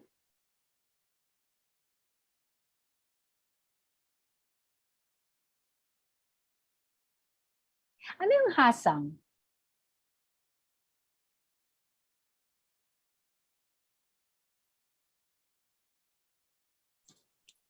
Ano yung hasang? O yung mga Filipino teachers natin? Gill po ng isda, ma. Gills. Yeah, no? So yung gills ng isda. So dito sa kwento ni John, yung main character, the first time that he had sex with another man, na naginip siya. Tapos actually, hindi siya panaginip, bangungot siya. Na naginip siya na meron siyang hasang. Tapos, yun nga, para siyang nalulunod. No? Parang yung image nung nalulunod sa drum na ano. So, pero meron siyang hasang.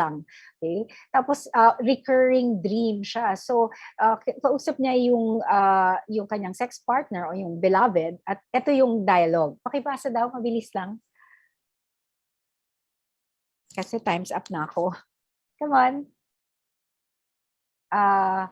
Sige, Oli. Normal lang yan. Sirena ka na kasi hindi ka na virgin. Pilyong paliwanag ni Ramil. Bakit pasang? Bakit hindi buntot ng isda? Ewan ko. Basta dahil bakla ka. Siguro ang baklang sirena ay may hasang katulad ng Shokoy. Ayun, no? So dito nakita natin yung pag-reclaim, no, doon sa image ng sirena. So bakit hindi buntot? 'Di ba? Yun yung ano natin na monstrous yung half fish doon sa myth, no? The signified that has become a signifier, tail. So dito sa kwento ni John Teodoro na hasang, wala siyang tail. Sirena siya dahil hindi na siya virgin, pero wala siyang tail, meron siyang hasang kasi bakla siya, tulad ng Shokoy, no? It's you know, I mean, it's cute, no? And of course, tanong natin mamaya pagbalik ni John Teodoro sa atin kung ano ba talaga yung ibig niyang sabihin doon sa bakit may hasang ang bakla. Ayan, no? Kasi hindi naman kaila sa lahat na ang tawag ni John Teodoro sa sarili niya ay sirena. So tanungin natin siya mamaya. All right. Just to wrap it up, no, you can give, no, in your classes now an assignment, no, after this lesson on queer reclaiming mythology by queering the narrative. Okay, you can ask them to in groups, no, to explore what Philippine myths or mythical characters from their own communities might be revisioned or reclaimed as queer. Okay, tapos maganda na kukuha sa sarili nilang mga communities, no? So dito sa dahil nagtuturo ako sa Davao, ito madaming myth, no, dito sa Davao, and there are of course many lumad stories, no, that can be used for reclaiming myth, no? And one of the just as a quick note, no, meron kaming yung word na mente fuwalay, okay, from the Teduray, no, the Teduray Lumad group, they're the only, they say, no, according to anthropological studies, that they're the only group in the Philippines that actually has a word for trans identities. And the word is mente fuwale. Okay, so interesting talagang pag-aralan yung mga local myths natin. And so the output can be 1-minute TikTok explainer videos. Gustong-gustong gawin yan ng mga bata. No? And I've seen that in my own classes na napakadali para sa kanila na gumawa ng TikTok. Kasi meron naman na talaga silang TikTok. So, at pwede naman itong private. So, kung may concern sa data privacy, hindi kailangan i-post sa TikTok nila yung mga classwork nila. Alright. So, i-add ko lang na hindi lang mytho-poetry ang pwedeng gawin ng queer writers sa mythology. Meron din yung tinatawag na mythopoeic, from the word mythopoeia, from J.R.R. Tolkien, which refers to the production of new myth-like fictional narratives. Okay, so ito yung other option for queer writers, no? And not just, I think, not just queer, but of course, because we're talking about queer literature, it's the myth-making through the non-realistic or speculative fiction. Okay, so hindi tayo dapat magpalimita doon sa realistic narratives kasi nakita na ng maraming writers na yung potential ng speculative fiction or ng non-realistic fiction sa pag-world build, no? So the building of new worlds. So doon sa kit natin, may kwento si Nimrus de Castro na From the Tales of Chopusa by Liu Xing, and yung si Joel Donato Ching Jacob, which is an excerpt from a second novel, The Consequence of Crossing Gazes. No? So, syempre basahin nyo, and if you're so inclined, you can use the more speculative works, no, in your teaching of queer literature.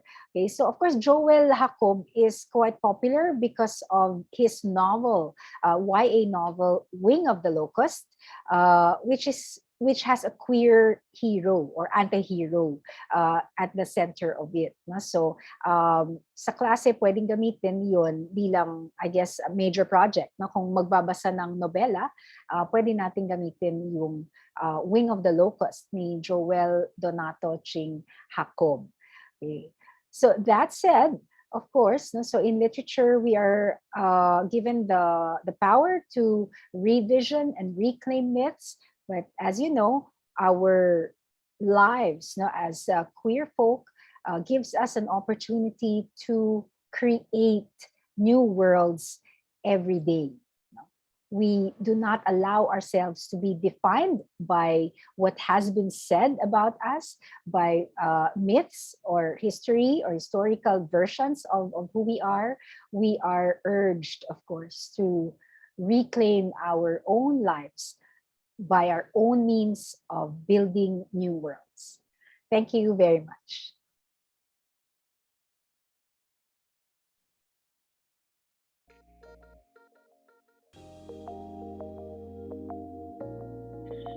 Myths evolve just as much as the people who tell them do. Sometimes, myths evolve first before the people follow, or the other way around. In any case, we have much evolving to do. Part of making life lovable is making sure that everyone feels loved and supported. That includes understanding and celebrating queerness and those who identify with it. For our last module this morning, Dr. Ronald Baitan will discuss how a culture of equality fosters well-being for both the individual and the community.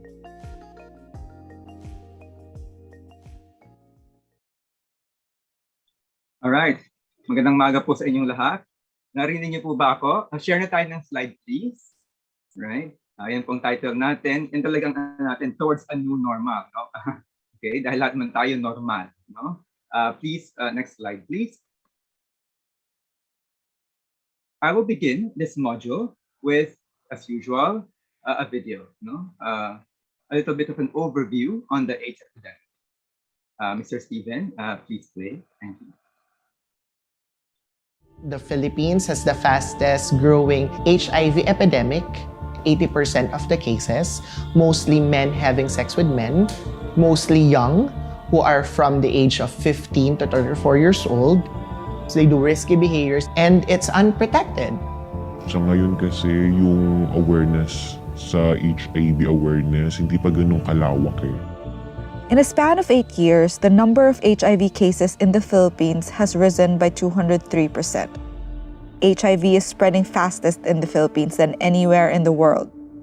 A law was signed in 2018 aimed at easing restrictions on HIV prevention, from rights of the young to seek health care to allocation of budgets for medicines and sex education. But the Philippines' policies are failing to target those most vulnerable, men having sex with men, or MSM. There is the law, but the teeth is not there yet. More than half of Filipino youths engage in sex, and schools are required to teach students about sex education. But according to Dr. Vin, due to cultural stigma, the reality is quite different. And men who have sex with men, who account for majority of HIV cases, are disproportionately affected. They don't have access to the tools required to assess risks and consequences. The Philippines has a very big issue of having sex as a taboo. Schools don't talk about sex, when in fact, you need to talk about it earlier in a child's life so that they know what to do eventually when they get exposed to it. Napabayaan niya yung HIV ko. Pag ginamit ko ba yung pinagkainan niyang mga utensils or pumasok ako sa bahay niya, pwede ba akong mahawa dun po or ma-acquired ko yung AIDS? Meron kang 3 modes of transmission. So makukuha mo lang siya sa unprotected sex, sa mother to child, or blood transfusion. Kasi po, tingin po sa amin ng mga tao sa LGBTQ is kami po talaga yung nagkakalat ng virus. Tanong ko lang po ba sa amin po ba talaga nang gagaling yung HIV? It's not who you are that puts you at risk the HIV. It's really what you do. First time na natutunan ko kung ano nga ba ang HIV, ano nga po ba ang AIDS, kung paano ba nahawa, kung paano natatransmit. Hindi talaga tinuturo siya about sa school. Mga sakit na pwedeng makuha sa pakikipagtalik, hindi talaga siya tinuturo sa school. Sa behavior yan ng isang tao talaga. In case of Poy, it's making ends meet because he wants to support his family by doing his best to provide financial support to them. And that's a very common story for most of our persons living with HIV because most of young men who are having sex with men are breadwinners. And it's a culture in the Philippines that young gay men or MSMs, they support their family. Ito na ba yung mga ginawa kong kasalanan, ito na ba yung mga bayad na ito sabi ko sa sarili ko? Ano po ba yung mga dapat kong gawin? Most of the stigma that we see as healthcare provider is self-stigma. It's like they're judging themselves, even before other people judge them. We need to provide counseling and empower a person living with HIV that it's not your fault. Ito pa rin, umiiwas pa rin ako sa family ko. Always remember na at your own pace, no? So kung kailan ka ready, kung kailan ka handa na pag-usapan iyon sa mga taong malalapit sa'yo. And then that's the only time that it's okay to share it with them. Dito ko nahanap yung family na hindi ko nakita sa totoong pamilya ko. That's something that I want our clients to feel. Because that's what I want to feel when I'm being taken care of, when I'm sick, or I feel bad, or sad, or devastated. If there's someone who empathizes with me, it would mean the world.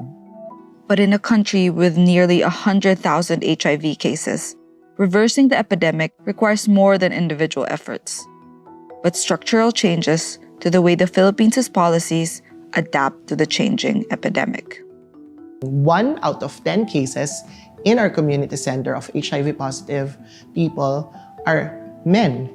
And 1 out of 10 are women, straight men and straight women. So that's why we need to do it and act fast because the landscape is changing. We are starting to reach the MSMs, but right now it's already starting to actually move and transition to heterosexual people acquiring HIV. If that happens, it will be harder for us to fix this epidemic because it's not going to be a localized epidemic anymore. At the end of the day, the private can do so much, but the most sustainable organization will always be the government. Okay, thank you. No? Ngayon, dapo tayo sa overview ng session. Next slide, please. The session na ito, no, basically, we began with a clip, no, on the HIV epidemic. I will discuss, as usual, key points, no, that we might want to consider, no, when we teach Ultima Twin and ang nataming lamyos ng mga bakla. There are two texts, no, featured for this module, no, from Lamyos and the other book, Busilak. No, after that, I will add a little more because our topic is well-being. So I will introduce you to a clip, no, on aging, and then I'll share with you my sample activity and, of course, suggested writers in text. No, mamaya makikishare ako, no, kay Steven, no, for that particular segment lang, no, and then my closing points. No, so let me now go to my introductory remarks, no, on this, no, which you already, I'm sure, know, kasi meron naman tayong packet, no, na ginawa ng team Dr. Garcia. No? When we talk about wellness, so next slide, please. Ayan, tama, yes, no. Okay, wellness is a very broad concept. No, it involves not just taking care of yourself, but this is one thing I want to emphasize. No, we need to examine our society and re-engineer its infrastructures to create a nurturing and life-affirming space or spaces, no, for all of us, for ourselves, for our community. The coverage of wellness would include, of course, human rights, because it's very important, no? Human rights-based, activism, it's very, very crucial, in the Philippines now, access to information, emotional and well-being, good health. We are obsessed with our bodies, body positivity, financial independence. Many of our problems have to do with class. Good health and access to healthcare. Okay. And of course, as I have already mentioned, mention ko na kanina pala, kung may human rights na framework, dapat ipasok doon, talaga yung LGBTQ. So that's one aspect, of our module today. But the second one, let me go to the second key point slide, is this, and I think this is really the more important focus, today, how all the ideas we just mentioned, translate into, literature. How should queer writers write about themselves and will themselves into or to writing? How does one write about the epidemic or groups of people? Okay. And challenge stereotypical notions about how one must write about them or it. Is there such a thing as queer aesthetics? Meron ba pagkakaiba ang gay writing, queer writing, Western writing sa ibang writing? This was of course asked by the feminists in the 70s. How different is women's writing from writings written by men? Diba? We are looking into, and we might want to look into, the psychodynamics of queer writing. Why not? And syempre, given that the queer writers occupy a position of otherness in society, we of course have to centralize the issue of politics. Why is politics important in writing, specifically in LGBTQ plus writing? Let me now share with you, okay, the lesson plan. Next slide, please. As usual, okay, identify natin yung subjects, saan ba i-apply ito. Actually, these courses, sa totoo lang, if you ask me, mas bagay siya sa higher level. Itong kwento na ito, dalawang kwento na napakagaling-galing. They're probably the best in the collection. You have to, mahirap silang teksto. It's best to teach them in higher level classes. Kung mag 21st century lit ka sa senior high, make sure it's for honors class. para sa akin, no? Kasi napaka-advanced ng teksto, komplikado siya, no? Para sa akin, but akma siya sa mga majors, literature majors, higher level classes, no? Dahil ang mga teksto may binabagayang estudyante. Okay? Gano'n ba karaming input meron sila about literature? Kung wala, mahirap, no? Okay? Tapos, normally itong class session ito, or rather yung module, 3 hours, no? Part of the LGBTQ introduction, no? Ang ating teksto, of course, Ultima Twin, no? By Adrian Pescador. And, okay, ang tanging lamyos ng mga bakla by Paulo Pacolor. Okay, Pacolor just recently won, I think, no? The first prize, no? In the PNU, okay, Normal Awards for Literature. Gusto ko yung pangalan ng Normal Awards for Literature, no? Normal Awards for gender inclusive literature, because it naturalizes, normalizes, queer identities, no? Anyway, so itong ating objectives, no? Please go to the next slide, no? As usual, no? Next slide, please, no? Siyempre, kailangan alam natin, meron tayong alam ng mga for this particular story, hindi lang siguro feminist ang kailangan alam ng mga bata. Kailangan meron silang knowledge, no, of postmodern writing, kahit konti, no? At dapat basta advance ang kanilang critical thinking skills, no? High level kasi yung kwento. So mas demanding siya. In short, masakit sa bangs, no? Sabi nga ng mga friends ko na intellectual, no? Masakit sa bangs ng kwentong ito. So challenging siya. Okay, so basically, first, no, as usual, we define concepts, but we read or define these concepts vis-a-vis, the text, no. So the concepts have to be specific, no, to the text concerned. Here, ang ating idea is well-being, no, but that's still generic if you ask me. Now I'm looking at my lesson plan. Parang generic yan. Kailangan pang i-himay, kailangan bas focus pa, no. Ano talaga ang gusto mong gawin, no? So lagay mo dyan queer writing, no, at yung probably AIDS literature, inscribing the self, in the time of the pandemic or rather epidemic, kailangan ba no? I'm critiquing my lesson plan. Kailangan ba specific pa? No? Number 2, analyze the postmodern or unconventional literary techniques utilized in the text. If you want, you can be more specific also about these techniques, like with collage, okay, illiterary techniques, like what else? Postmodern, collage, pastiche, no?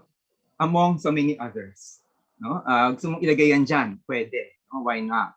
No? And number 3, as usual, sa akin kasi ang framework, sa Baitan framework, lagi naka-juxtapose, no? Ang aesthetics against politics, no? Kasi we have to emphasize, no, not just only artistic, but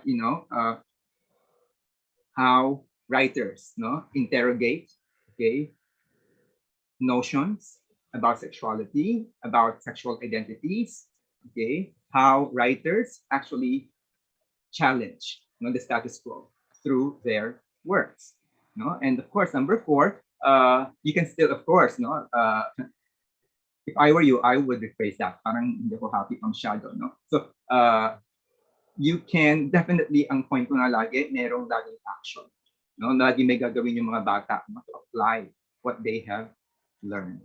No, dito magkakaroon tayo ng contest, no? As usual, gusto ko umigaw sa mga contest, kasi pansin ko yung mga bata, they love engaging, they love competing, no? Or engaging rather in a friendly competition. Yan, masaya, no? Hindi away, talakan na nakakatulong at may saysay, okay, at happy sila, no? Okay, so ang activities natin, syempre prior to the meeting, bigyan mo sila ng assignment, no, on postmodern writing, no, and kung pwede rin on AIDS literature. Tapos, siyempre, pre-discussion in class, no, mag-video, mag-documentary ka, maghanap ka ng mga docu or clips, no. Kung yung mga bata, mas bata, if I were you, pwede mo sila bigyan ng mga ng primer, no, on HIV awareness, mga ganon. Pwede ka rin naman, siyempre, magbigay ng pre-test, diba? Or this fall, no. Paano nakukuha ang HIV, mga ganyan, para makita nila, no. Okay, or you can also show video clips about NGOs doing work, no, on HIV, no, and other social problems, no, affecting the LGBTQ+ community. No, syempre, kailangan din meron tayong mga konsepto, explain natin kung ano yung mga konseptong gagamitin para sa klase, Okay, tapos proceed to the discussion prompt. After that, I will give a video just to extend the discussion. Okay, and of course, lagi may assignment, no? Na kung pwede sana may rubric, why not? Okay, let me now go back, no? So how will I proceed, no, in discussing this in my class? No, so well-being, okay, and wellness, no, can be interpreted in many ways, no? Yeah. Like how? No? Tignan natin, no? So may we please go to the next slide? Okay. Well-being, no, is usually, health related, no, physical or mental. No, we have to remember that the youth are at risk for many reasons. No, the lack of resources or the inability to access these resources may lead to alarming consequences. As you can see in the video, no, these kids are having many kids. No, and you can see in the video and of course in our text, no, some of these kids are having sex, unprotected sex, and they're acquiring STIs left and right. No, in the Philippines, there are NGOs addressing HIV/AIDS awareness, no, and gender awareness, no. One of which is TLF Share. No, it used to be TLF, no, the Library Foundation. Ngayon, naging TLF Share siya. In the 1990s, the Library Foundation, or TLF, would conduct workshops on HIV and sexuality for MSN, or predominantly self-identified gay men. Okay, this program, to my knowledge, still exists, no, albeit in different forms, no. Nag-evolve na yung program. TLF has to diversify, of course, and to meet the different needs of the clients, no? Okay, and to adapt to the times, no? I think if you read my essay, I was part of that. Neil Garcia was also part of that. Okay, marami kami mga writers na sumali dun sa TLF, no? Also, in the 1990s, no, there were other AIDS organizations, no, Reach Out and the Remedios AIDS Foundation. No, syempre, nung time na yon, we were on the defensive side kasi wala pa yung AIDS epidemic sa Pilipinas, pero we were ready, no? We had to get ready for it, no? And maganda, mababa ang kaso ng HIV cases sa Pilipinas, no, in the 1990s, no? Well-being is also about mental health, no? In this day and age, since we now have the appropriate discourse, no, to discuss mental health concerns, more and more individuals are coming out to discuss openly their mental health concerns and are seeking professional guidance, no? Our culture is not like in the West, no, where seeing a psychiatrist or a counselor or a psychologist is no big deal. Maybe it's because it has something to do perhaps, no, with the nuances, no, in our culture. For the longest time, no, for the people coming from my generation or earlier, diba, if we were depressed, no, we would just talk to our friends, diba? Our psychologists were our best friends, diba? Or kung sa nanay mo, sa child mo, diba? Now it's more common for the young to see, to seek guidance, no, and it is a good thing, no. At ngayon basahin din na natin, no, how all these problems, no, can lead to mental health. Ngayon lalong-lalo na lahat tayo yung mga mental health issues, diba? That's a pandemic. Okay? Ang tanong dito okay, hindi man lahat may access, no? What do these kids, to whom will these kids turn? Should they have problems? If there were no discourse for articulating mental health concerns, anong mangyayari sa atin? But we have to remember, no, always nga sabi ko, hindi lahat makaka-access, no, nung mga services. Kung mahirap ka, anong meron sa'yo? Di ba? Nanganga ka na lang ba? Hindi ba? At magiging top priority mo ba yung mental health issue mo? Kung kailangan mong kumain. No? The pandemic has magnified our stress, and many of us are going through rough times. Well-being is also about good health, physical health. Diba? Kaya bawal magkasakit, no? It's about nutrition, proper diet, lahat yan, no? Okay? At sabi ko nga, lahat yan function din yan ng class. Sino ang meron, sino ang wala. Well-being is also a spiritual issue, or can be a spiritual issue. As we have already discussed, in Dr. Teodoro's lecture, Catholicism and homosexuality are not mutually exclusive entities. As the lives of Dr. Teodoro and Dr. Garcia demonstrate, one can be gay and Catholic. Hindi po ba? No? Well-being is also about legal and human rights. How many abuses do members of the LGBT community have to endure? Are there enough laws that will protect them? Does discrimination still exist? Of course, right? Are there jobs that heterosexual people think are more suited to certain genders? If you are a trans woman, what are the possibilities that you will still get into trouble because some people think that you shouldn't be entering this CR or bathroom or bar or establishment? Parang hindi na pala nangyayari yung mga yun, pero nangyayari sa bansang ito. No? In a country where we still have problems with the reproductive health still. No? Imagine the worst. That's the issue of well-being is very complex. No? And we have to address this as well in our classes. No? Siyempre, tingnan natin yung well-being ng mga bata, di ba? Kaya ba nila yung texto? Ano may trigger sa kanila? Di ba? And how do we handle it? At meron ba tayong infrastructure? No? Meron ba tayong mga counseling na on the side, na ready? Okay, kung yung mga bata lumapit sa atin na may problema po ako, sir. Kasi yung tiyahin ko, yung tsuhin ko, yung kapitbahay namin, okay, alam mo yun, yung anong gagawin mo? Di ba? Right? Our assigned texts today are about well-being by way of HIV, no? And sexual behavior, no, amongst the youth, no, as well as about how writers have expressed the issue, no, in their work. Let me now proceed to, AIDS literature, no, kasi importante, a little bit lang, no, on AIDS literature, no. The 1980s and the 1990s, no, witnessed the boom of literature dealing with the AIDS epidemic. No, thousands were left grieving because the infection or disease, no, and because of the infection or the disease, and writers address this, no, in their works, immortalizing the struggles, no, of the individuals and communities that were slaughtered and or left grieving,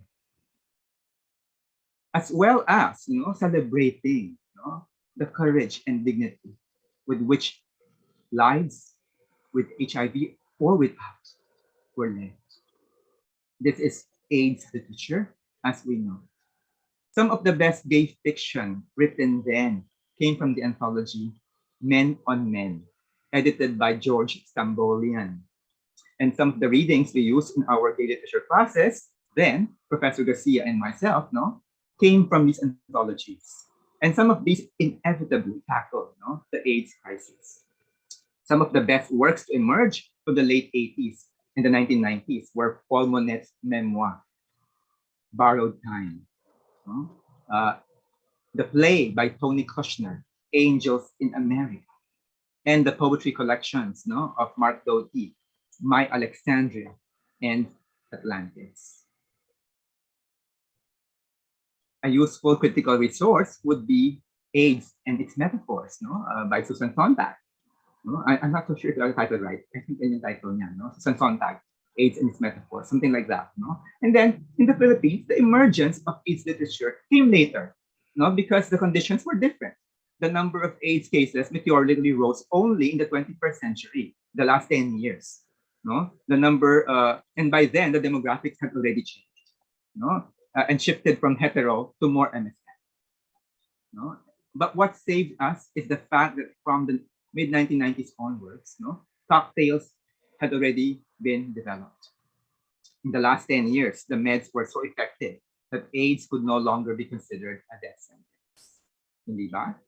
In terms of literary history, there are 3 key texts in the Philippines, in AIDS literature in the Philippines. This is Terminal by Lito Casal.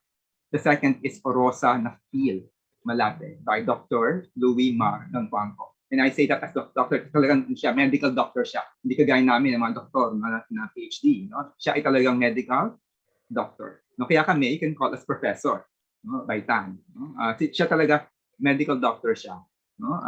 And of course, third is Bram Nuts, by Wango Galeac. I'm sure that there are many others now that have emerged. And I bet they come in different forms and media, maybe as graphic novels or stories or Wattpad or on Twitter. or on Instagram, no? Insta Poets, no? The text we have today, especially Adrian Picador's Ultimate Twin, no? Constitutes new writing, no? In the Philippines. And if we are to be more specific, new age writing, no? May I, at this point, no, para lang hindi na, parang hindi ko siya balikan, no? Siguro may I, pwede pa makishare lang po, Mr. Steven. I-share ko na lang yung mga pictures, no? Kung pwede, no? Para isang pasadahan na lang, no? Ito, no? Kaya ito rin yung aking mga suggested text. Para isang ano na lang, no? Kita po ba natin? Ano po nakikita natin? Yung suggested text ko ba? Yan, yes, very good. Salamat po, no? Okay, so ayan, no? Ito 'yon, no? Na kailangan basahin, no? Bilang mga ano, no? Ito, Paul Monet, Borrowed Time, no? Classic memoir talaga ito. Nakakaiyak, no? Ang hirap basahin. Dahil ang daming namamatay, ang daming fear, apprehension. Okay, but it's lyrical, no? Nakalagay dyan, sorry. Nakalagay dyan, no? Lyrical, sabi, no? True. Ang galing-galing. Meron siyang novel, eh. Ano ba yun? Kalimutan ko na rin. May katatandaan talaga. Okay, after, which I required in my gay literature class. Hindi ko na required, hindi ko kaya eh. No? Ang required ko yung isa, yung novel. Next, syempre ito na yung ano, Angels in America, sabi ko, di ba? Kailangan natin, ayan, no? Ito yung super fabulous na play na kailangan mabasa ng lahat. No? Naging film siya, starring Mel Streep, no? Okay, and Al Pacino. No? You have to watch this. No? It's a must for all of us. No? I cannot think of any other better play, no? In the late 20th century than this. No? Next, syempre Mark Doty. This is my favorite, ultimate favorite poet. No? Mark Doty. Sobrang galing. No? Wala akong and ang kanyang poetry, napaka ano siya, no? Super ano, no? Excessive, no? In terms of imagery, no? Atlantis. Sobrang ganda, no? Please check if you want to get a sampling of his poetry for free, no? Please go to Poetry Foundation. I repeat, no? Poetry Foundation. Type Mark Doty. At may mga libreng tula doon, no, na ma-access nyo. At makikita nyo talaga gano'ng kagaling si Mark Doty. One of the finest, okay, poets, no, America has produced in the late 20th century. And of course, in the Philippines, no, in terms of age literature, ang pinaka-nauna talaga is Terminal by Lito Casahe. Okay, late 80s pa yon, no? At if I'm not mistaken, late 80s, no? At ito, si Lito Casahe pumanaw siya last year, no? Not because of AIDS or anything, ha? Cancer, no? He was our associate at the BNS Creative Writing Center, no? At memorable yung play niyang Terminal. And I'm happy to note that it's now available, okay, it's now available on Lazada, no, or Shopee via Duty Press. So, kapag gusto niyong bilhin yung mga librong ito, okay. The next one, of course, in terms of age literature in the Philippines is Orosa na Phil Malating. Sabi ko nga, Dr. Louis Margang Campo, no? 2006 or 205. Ba nakalagay? 2006, no? Okay, ayan. Magaling magsulat din, no? Nakakatuwa din. May flair naman, no? Si Louis, no? Medyo anthropological daw ang kanyang ano, pero you have to read this, no? It's an important novel, no? About the AIDS, no? About that life, no? In the Philippines, no? And of course, syempre, another Lasalian poet, no? And writer, no? Remnants, no? By Wango Galea. No? Hindi ako sure kung available pa ito online, no? Pero why don't you check it out online? No? At may study siya, ha?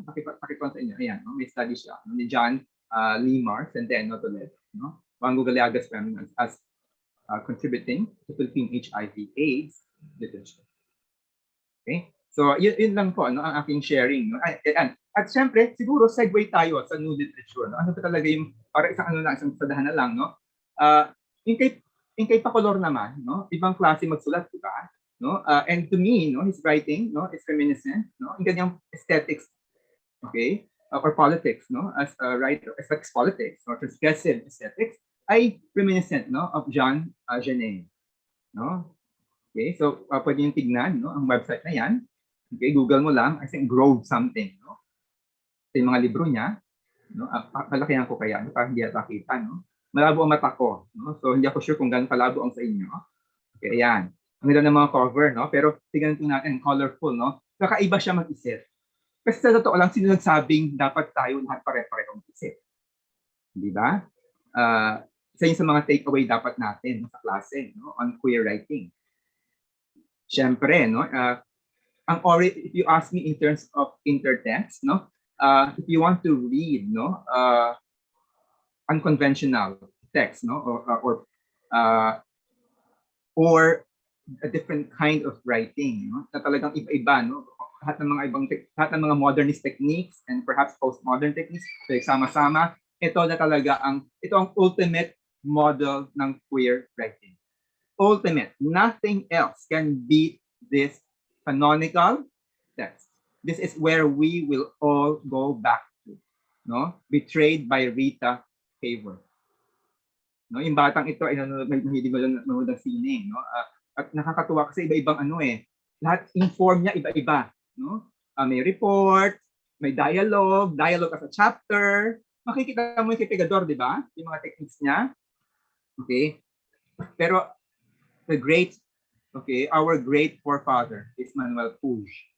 No? Manuel Puig, no? Na Puig si Danton Puig always say, hindi Manuel Puig, ganyan siya. No? So Manuel Puig. Siyempre, no? In the Philippines or in the Phil-Am literature, no? The one who did it the best, no? Was R. Zamora Linmar, Rolling the R's. Classic din yan, no? That's already 25 years old, that novel. No? Kailangan basahin natin yan. Merong article si Garcia on that. Pakicheck lang po online. No? Ang ganda-ganda itong mga bata naman to, mga kids sa Hawaii, no? Na walang ginawa kundi maldita. Nakakatuwa ang mga bata, no? Yan, no? At syempre, huli na, wala na. Yan yung mga pwede natin tignan, no? Ng mga kaalyadong teksto, no? Nung mga works, no? Ni Pescador, no? Particularly on AIDS, and si Pacolor, no? But especially with regard to Jean Genet. Okay? So, balik na po tayo sa aking slide na para tapos na itong sharing ko. Balik po tayo sa aking slide. Sa aking PPT. Okay, salamat. Stop na po ako. Ayan. Okay, ano po tayo, no? Yes, ayan. Okay, so nawala yung aking dali lang po. Nawala yung aking just a sec, no? Nawala yung aking ayun. Gusto ko lang nawala ako, no? Okay, so ayan. Okay, so tapos na tayo sa ating tour, no? Of queer or LGBTQ writing para malinaw sa atin sa nanggaling itong mga teksto ito. Okay, so let me now go to queer writing. No? Bago tayo dumako, no, doon sa actual discussion, no, ng dalawang teksto, no. And of course, I'll focus more on Ultima Thule, no. How would a writer address issues involving personal issues like trauma, rape, molestation, contracting HIV, and so on? No, is there one legitimate way of writing about these themes and issues? If there's one, is there one perfect form for all these concerns? Of course, the answer is no. Two questions that we might want to think about. If you are a queer author exploring AIDS in your work, does your work need to be sentimental? Does it mean you have to follow the good old plot structure involving conflict and resolution, where at the end everyone is reconciled with his or her family at deathbed? Or we are accepted back into our family from which we had been estranged for so long. Ano sagot po natin? Pakilagay po sa internet, no? Lagay po natin sa chat box. Okay? Do you believe that that the work needs to be sentimental? Do you agree it has to be sentimental? It has to have a happy ending. What do you think po? Maybe we can post your thoughts, no, on the chat in the chat box. Pakilagay lang po natin. No, mag-participate po tayo sa ating diskusyon, no? Pwede po ba? Maglagay po tayo? Yes ba or no? Yun simple siguro muna, no? Yes or no ang ating mga sagot. Ano po ba? Okay, inom lang po ako ng tubig, no? At gusto ko marinig, no, ang inyong mga puro-puro, no, ang kanyang mga pananaw. Pwede po ba mag-make post sa atin, mag-volunteer, maglagay? Magkatawag kaya ako. No? Pero mas maganda mag-post muna tayo, please.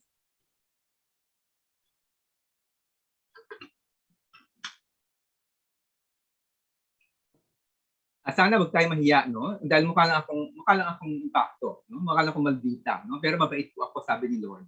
Okay? So, pwede po tayong mag-share ng ating mga thoughts, no? Sa chat box. Okay? Kailangan ba ang happy ending? Kailangan ba sentimental ang mga text? What do you think? I think, of course, these are rhetorical questions, right? Okay, so habang wala pang gusto mag-post, no, dun tayo sa second one. If you are a writer talking about queer youth, no, should you leave out the unsavory details? Unsavory, quote-unquote, huh? Okay, and show your queer characters as good-natured, God-fearing, church-going saints, like Dr. John Ireneo Teodoro. Of course, the answer is no, right?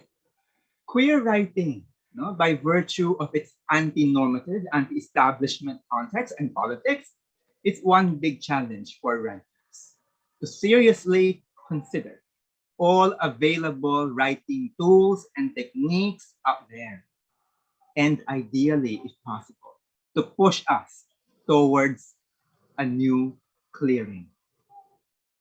After all, non-conventional lives also deserve non-conventional forms, right? By virtue of their otherness, queer writers are also encouraged to write differently. No? While conventional forms still work, by all means, yes, no? Queer writers are welcome to and must push the definitions of the new, the queer, in the genre we call queer literature. New forms, new experiences, new worlds, new writing. And that is what the two pieces today demonstrate. A different way of exploring the life of a person living with HIV, and a different way of showing the lives of LGBTQ youth. No, yun po ang ano. So, yun aking simple introduction. So ngayon, ang tanong natin, no, sa inyong lahat, no, meron po bang nagbasa ng kwento? Sana po mag-participate tayo, no? Huwag po kayo matakot sa akin, no? Meron po akong halos, marami po nakapatong, hindi nyo nakita. Marami. Sobrang dami. Nagiging triangle siya, no? Nagiging cone. Anyone would like to say something and would like to share his or her or their views about this test? Of course, I'm using the singular they, no? For the non-binary. Okay, so meron po ba tayo na gusto mag-share ng kanilang mga puro-puro or views about the text? Sino mga nakabasa na ng teksto? Anyone?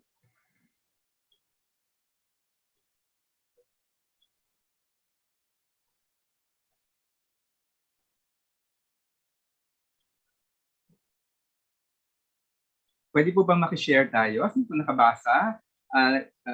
Ayan, dali lang ha. Meron pala mga nag-post, hindi ko nakikita. I'm very sorry ha. Okay, ayan. Meron bang nakarelate sa ayan. Salamat. Meron ba bang mga nakabasa ng teksto? Meron ba? O wala? Baka gusto mag-volunteer, no? Mag-share. Okay? Sumakit ba ang ulo ninyo? Nabinasa niyo yung teksto? Nahabaan ba kayo? Na-allergy ba kayo?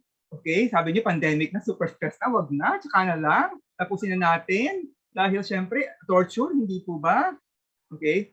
I can commiserate with you. No? Kasi talagang, para maintindihan, ma-appreciate yung tekstong ito, kailangan mo talaga ng, particularly yung ultimate wing, no? Kailangan talaga ng effort. 100% effort. No? Okay, pero ito na, tingnan natin, no? So, sige, kung wala muna, magsasalita muna ako, ha? No? Not that I want to hog the discussion. Ayoko mag-appear na know-it-all. No? Dahil hindi naman. At pangalawa, syempre, kailangan talaga sa classroom, no? Na may espasyo yung mga bata. Diba? Minsan maganda rin yung silences, konti, no? Kailangan ng room to breathe, no? At kailangan pag may nagkasalita, huwag tayong interrupt ng interrupt, diba? May ganyan akong tendency minsan at talaga, tama na, no? Kasi hindi talaga dapat, no? Kailangan pagsatain ng mga bata. No? Let them speak up.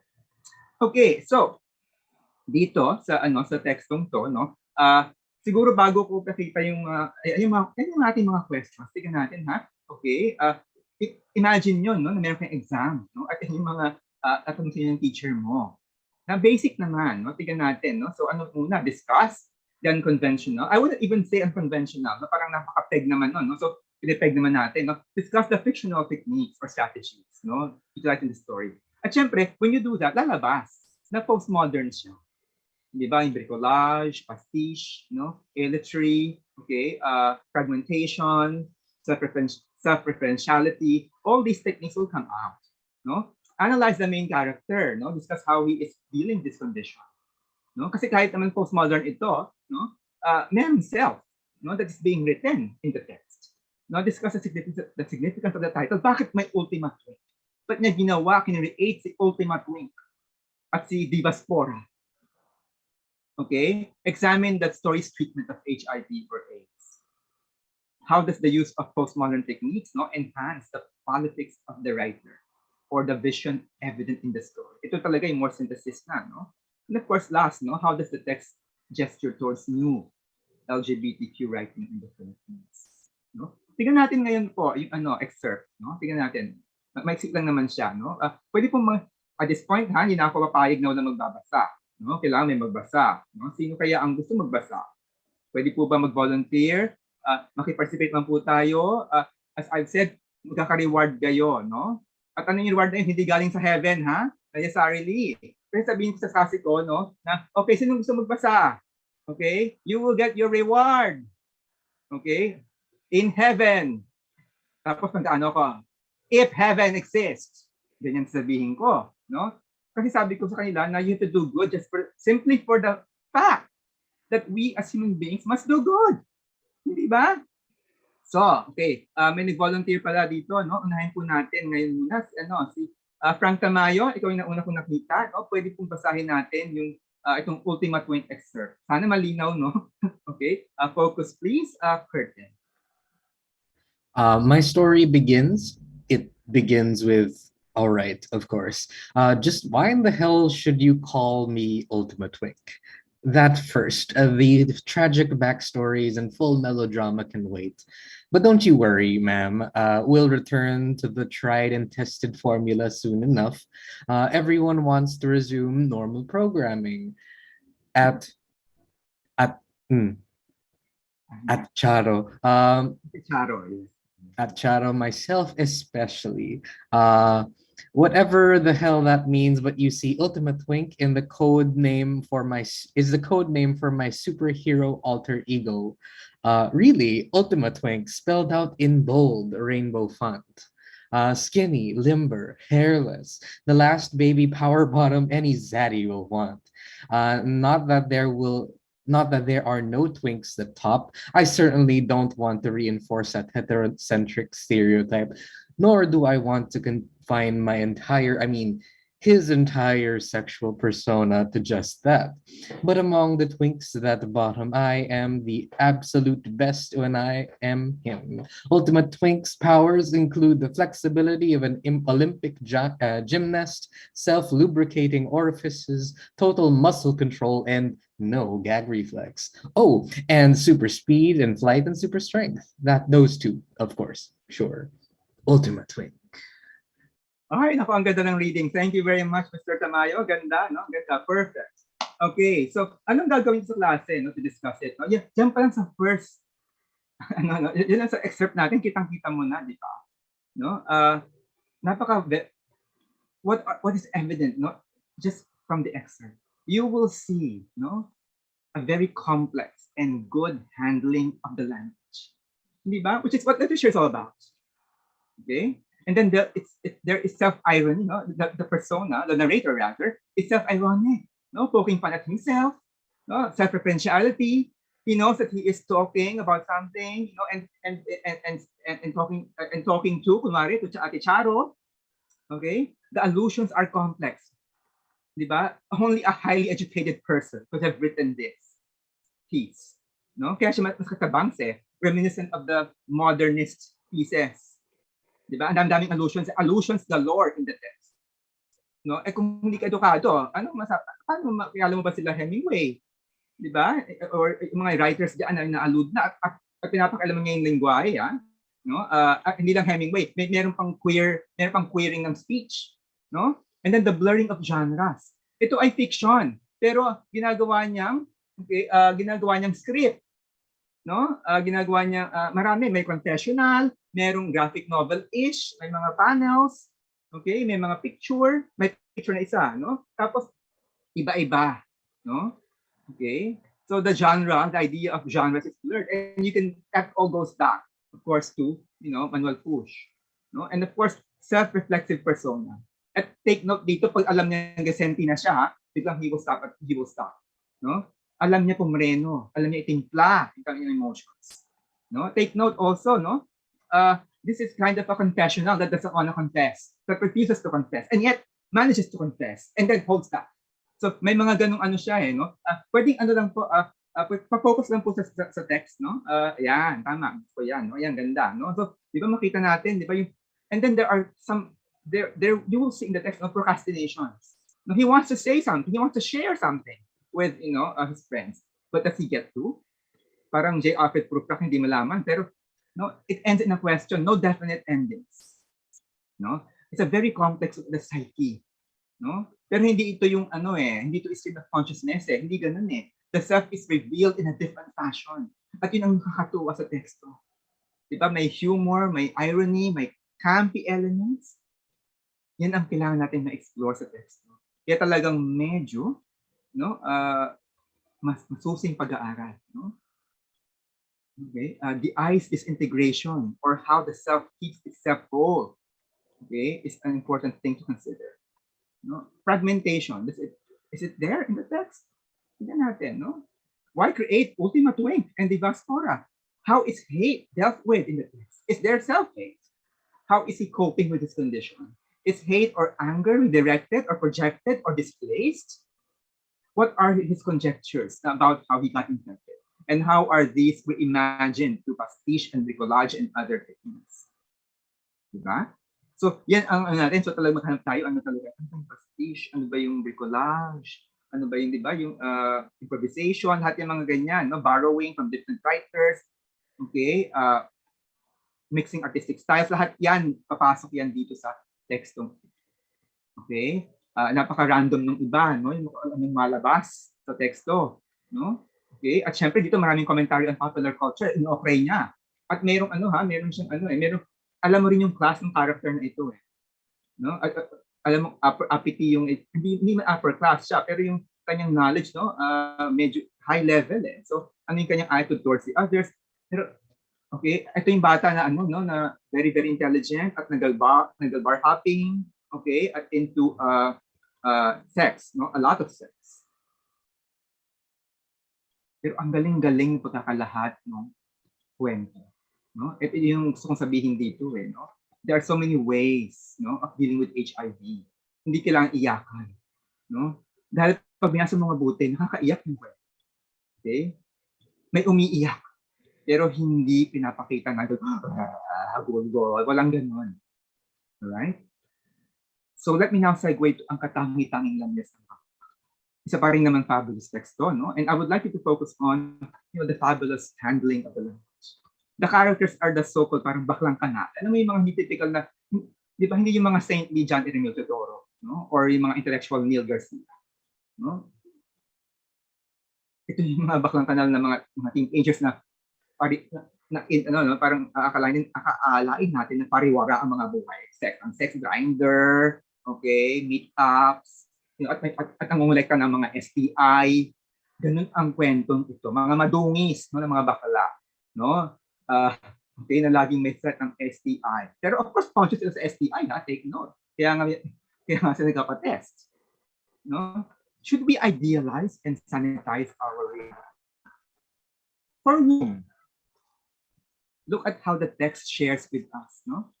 The conglomeration of various bakla and trans identities. It deals with sex roles and gender roles. No? I want to share with you the next, can you please go to the next slide? Excerpt lang ito, no, from, habang nadi-discuss ako, next slide po tayo, please, Okay, put tayo na move natin ang ating slide. Ayan, ayaw po so ayan, pwede patigan po natin yung next slide.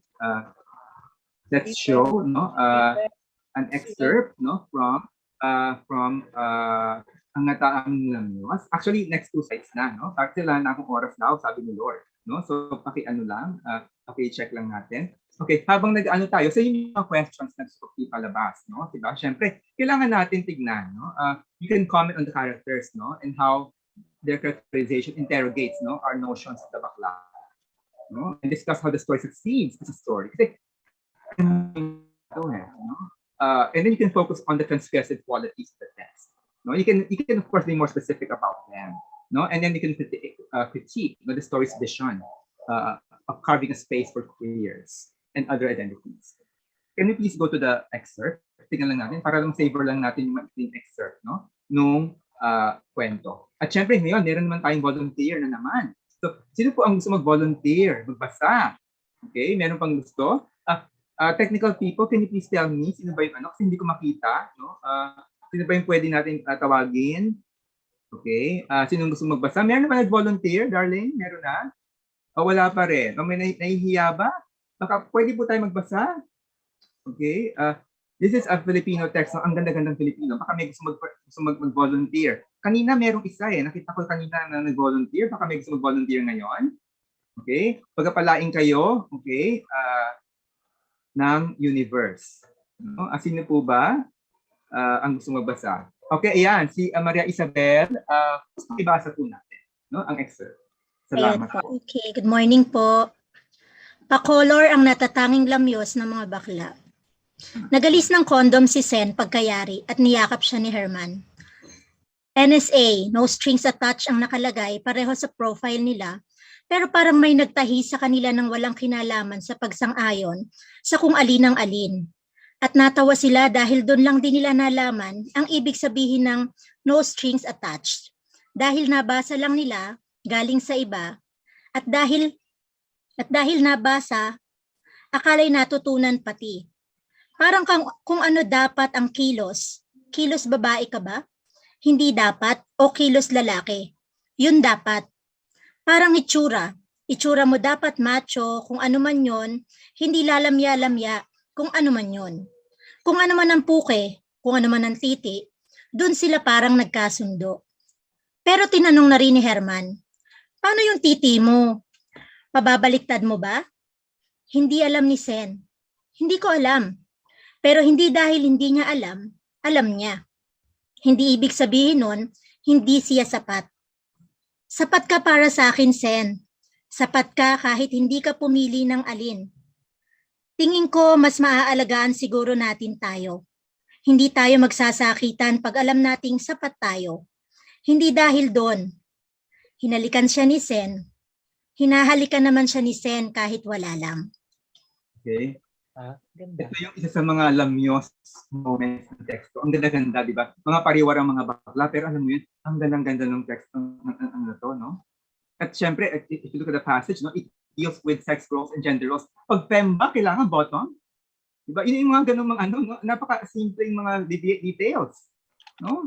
At take note, no? Syempre, I think, since we talk about violence and everything, we talk about these things, sex is risk. Sex is a potential site of violence. No, go back to the Labiban discussions. Diba? How many queers get mobbed, held up, beaten, robbed, or killed in these cases? That's why we have to conceive of queer spaces. What are queer spaces, and how does literature function as queer space? How does literature create queer space? And you can talk about that in this text. But look at the title. No? How does the title seek to startle us? Ang natatanging lamyos ng mga hindi ba? Okay. Next slide, please. No? Gusto ko makita natin yung hindi pa color. Last na ito na last na. No? Pwede pong pakibasa lang. Sino gusto magbasa? No? Para may participation tayo. No? Huwag nga sayangin ang ating mga laway ngayong maga. No? Precious yan. So, meron po bang gusto mag-share? Magbasa? Sino gusto? Tech people, pwede pong sabihin sa akin sino. Ibulong sa akin sino yung sino po. Hindi ko kasi makita masyado. Ayan, o si MK, nakita ko tama. MK? Google Chrome. Pakibasa po. So, if you happen to have queer, bakla, tomboy, trans sons and daughters, nieces and nephews, a young queer bunso, do not be afraid of them or who they will become. Do not change them, for if you do something might get broken. If you do something might get broken that will take a lifetime to mend. They are not broken and they are fine. And be kind to them. Please be gentle and sincere. And if some unwavering belief or some trauma was inflicted on you by that terrible belief, and that is somewhat stopping you from being kind and gentle, don't take it out on them. They're children, for fuck's sake. Diba? Pakibasa po natin, no, yung text ni Pacolona. Ang ganda-ganda, no? No? Ang galing niya magsulat, to be honest, no? At ito, alahanin po natin yung kanyang message, no? Importante yan, no? Okay? Yung in your own words. Meron siya sa packet natin, no? In their own words, no? Where I come from. Maganda tingnan niya para makita niyo yung konteksto, no? Where the writer is coming from. Because we always come from specific sites and locations, no? Our articulations are tempered, influenced, informed by these sightings, no? Okay, so let's go to so many issues, no, are hounding the LGBT community: violence, money, history, and memory. How do we forget? How are we made forgotten? How are we rendered obsolete? Family is very important, diba? And that's of course where violence begins. Unfortunately, for most of us, myth is vital to our existence and to our understanding of our place in the universe. In a world where we are subjected to erasure and rendered unimportant, we have to stake our claim. LGBT individuals will always redefine what a family is. They create their own families. But sooner or later, friends will pass on or pass away. And you will be left alone. How important is financial security to old people, cisgender, transgender, queer or not? No? What can you still live for when you have seen the world and has seen everything that is beautiful disappear too quickly, like the flicker of a light switch? I would like to share another dimension to our discussion today: aging. So magpapakita po ako ng 2 minutes lang po, no, ng video ng Golden Days, no? Kasi isang aspeto yan na importante sa ating mga queers, no? Play po natin ang first 2 minutes ng video. Hindi na 4, 2 na lang po, please. Thank you.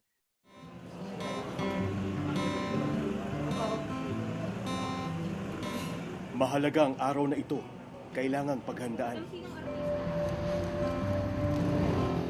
Ang iba sa kanila'y nanggaling pa sa malayong lugar para dumalo sa isang bihira at espesyal na pagtitipon. Hindi pinalampas ni Noelito, Rika at Rolly ang isang fundraising event ng mga estudyante ng UP Manila kung saan ang may ibebentang Valentine ornaments ay idodonate rin mismo sa kanilang mga matatanda.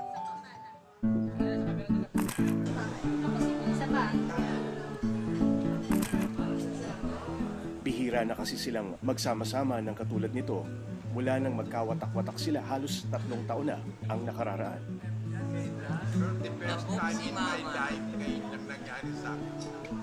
Sila ang Golden Gaze ng Pasay City.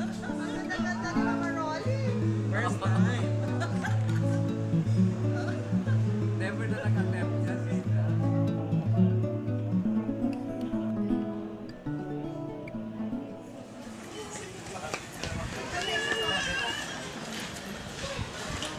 Noelito ang tunay niyang pangalan, pero kung minsan Helen kung tawagin ng kanyang mga kaibigan dahil kahawig daw niya ang artistang si Helen Gamboa. Sa isang barong-barong naninirahan ngayon sa Noelito, isang pamilya ang nagmagandang loob na kumupkop sa kanya. Kailan ka napadpad sa Maynila? 1965. Tagal. Bakit ka napadpad dito? Kasi yung kuwang ko, magulang ko, mama ko yung namatay. Tapos yung mga kapatid ko, ginaaway-away ko. Pinapaaral nila ako. Nag-aaral ko pero minsan layo pinapalo. Ganda. Yung sasakyan nila ako, umalis ako, lumayas ako. Naging problema ba yung pagiging... Okay, salamat po, no? Stop na po natin ng video. Pasensya na po, no? We have to cut the video, no? Kasi Okay, attention na po kasi we have in the interest of time, but please watch this video. Nakakaiyak, no? Sobra, no? And so I will let my students watch this para lang bas anong kayo ng konsepto ng wellness, no? And or well-being, no? And so ang ating activity ito, no? Can you please go to the next slide?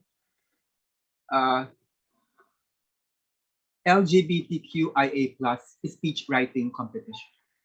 No? So ang question nila, no, how can we as individuals and citizens of this country, to locate it, no, use Ultima Twink and Lamuse to help make the Philippines and the universe a safer and better place for members of the LGBTQIA+ community. Your speech should run ideally for about 1 minute. Word count 180 to 210. Importante yung word count hindi malayo. Kasi pag ginamang 150 to 210, 30 words, 50, 60 words will matter. So kailangan ang word count mo very, very specific lang, no? Kung sa mga pwede kung ikaw ay pwedeng gawin mo 200 to 210.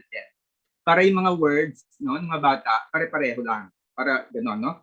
It must, at syempre importante yung rule na basahin na yung teksto. And they must directly engage with the assigned text. Kahit na gano'ng pakaganda yung speech, no, na pro-LGBTQ, kung walang evidence, no, of critical reading and engagement with Ultima Twink and Lamuse, hindi papasa. Okay, hindi mataas. Papasa naman syempre, pero hindi mataas ang grade. Kailangan talaga balance, no, of textual criticism. Critical thinking, reading of the text, so grounding, and yung connection, no, going beyond the text, no. It must be empowering for LGBTQIA+. And for women, lagi ko ina-add din yung women. Kasi maraming women, no, hindi naman hetero, di ba? Hindi lang cisgender, no, lesbians, lahat na paulit-ulit lahat ng issues about women, no. Okay, so ang ating criteria for assessment, no, your speech must possess the following characteristics. It must be LGBTQIA+ affirmative intent. Sabi sa kanila, kung ang output mo ay homophobic, transphobic, okay, hindi tayo magkaibigan, ha, for this particular exercise. Okay, it must be able to draw ideas from the text, no? It must be grammatical, whether it be in English or Filipino or in any other language they want, as long as perfect grammar, no? It must follow the word count. And in fact, gusto kong ilagay dyan extra na lang kung mayroong flair sa language. Okay? So, ang next natin, so last few points na po, no? So, yung gano'n, no? So, based on my experience, no, yung mga bata, they deliver. At masaya yung mga, I wish I could post one of those award-winning pieces. Hindi ko nakakuha ng consent but I am so happy. As long as you give them input, no, they give you fabulous output. Okay? So next slide, please. Patapos na po ako, no? Closing points, no? Ito yung mga writers natin, di ba? So I'm now going to my last few points. No? Queer literature is about many things, no? The third volume rather of Histoire de Sexualité, or the History of Sexuality of Foucault, is titled The Care of the Self. Queer literature is about the care of the self. And you will see this through various perspectives or optic lens: family, violence, faith, religion, class, culture, history, love, pride. At the center of it all is a story, a narrative. Whose story are you going to write?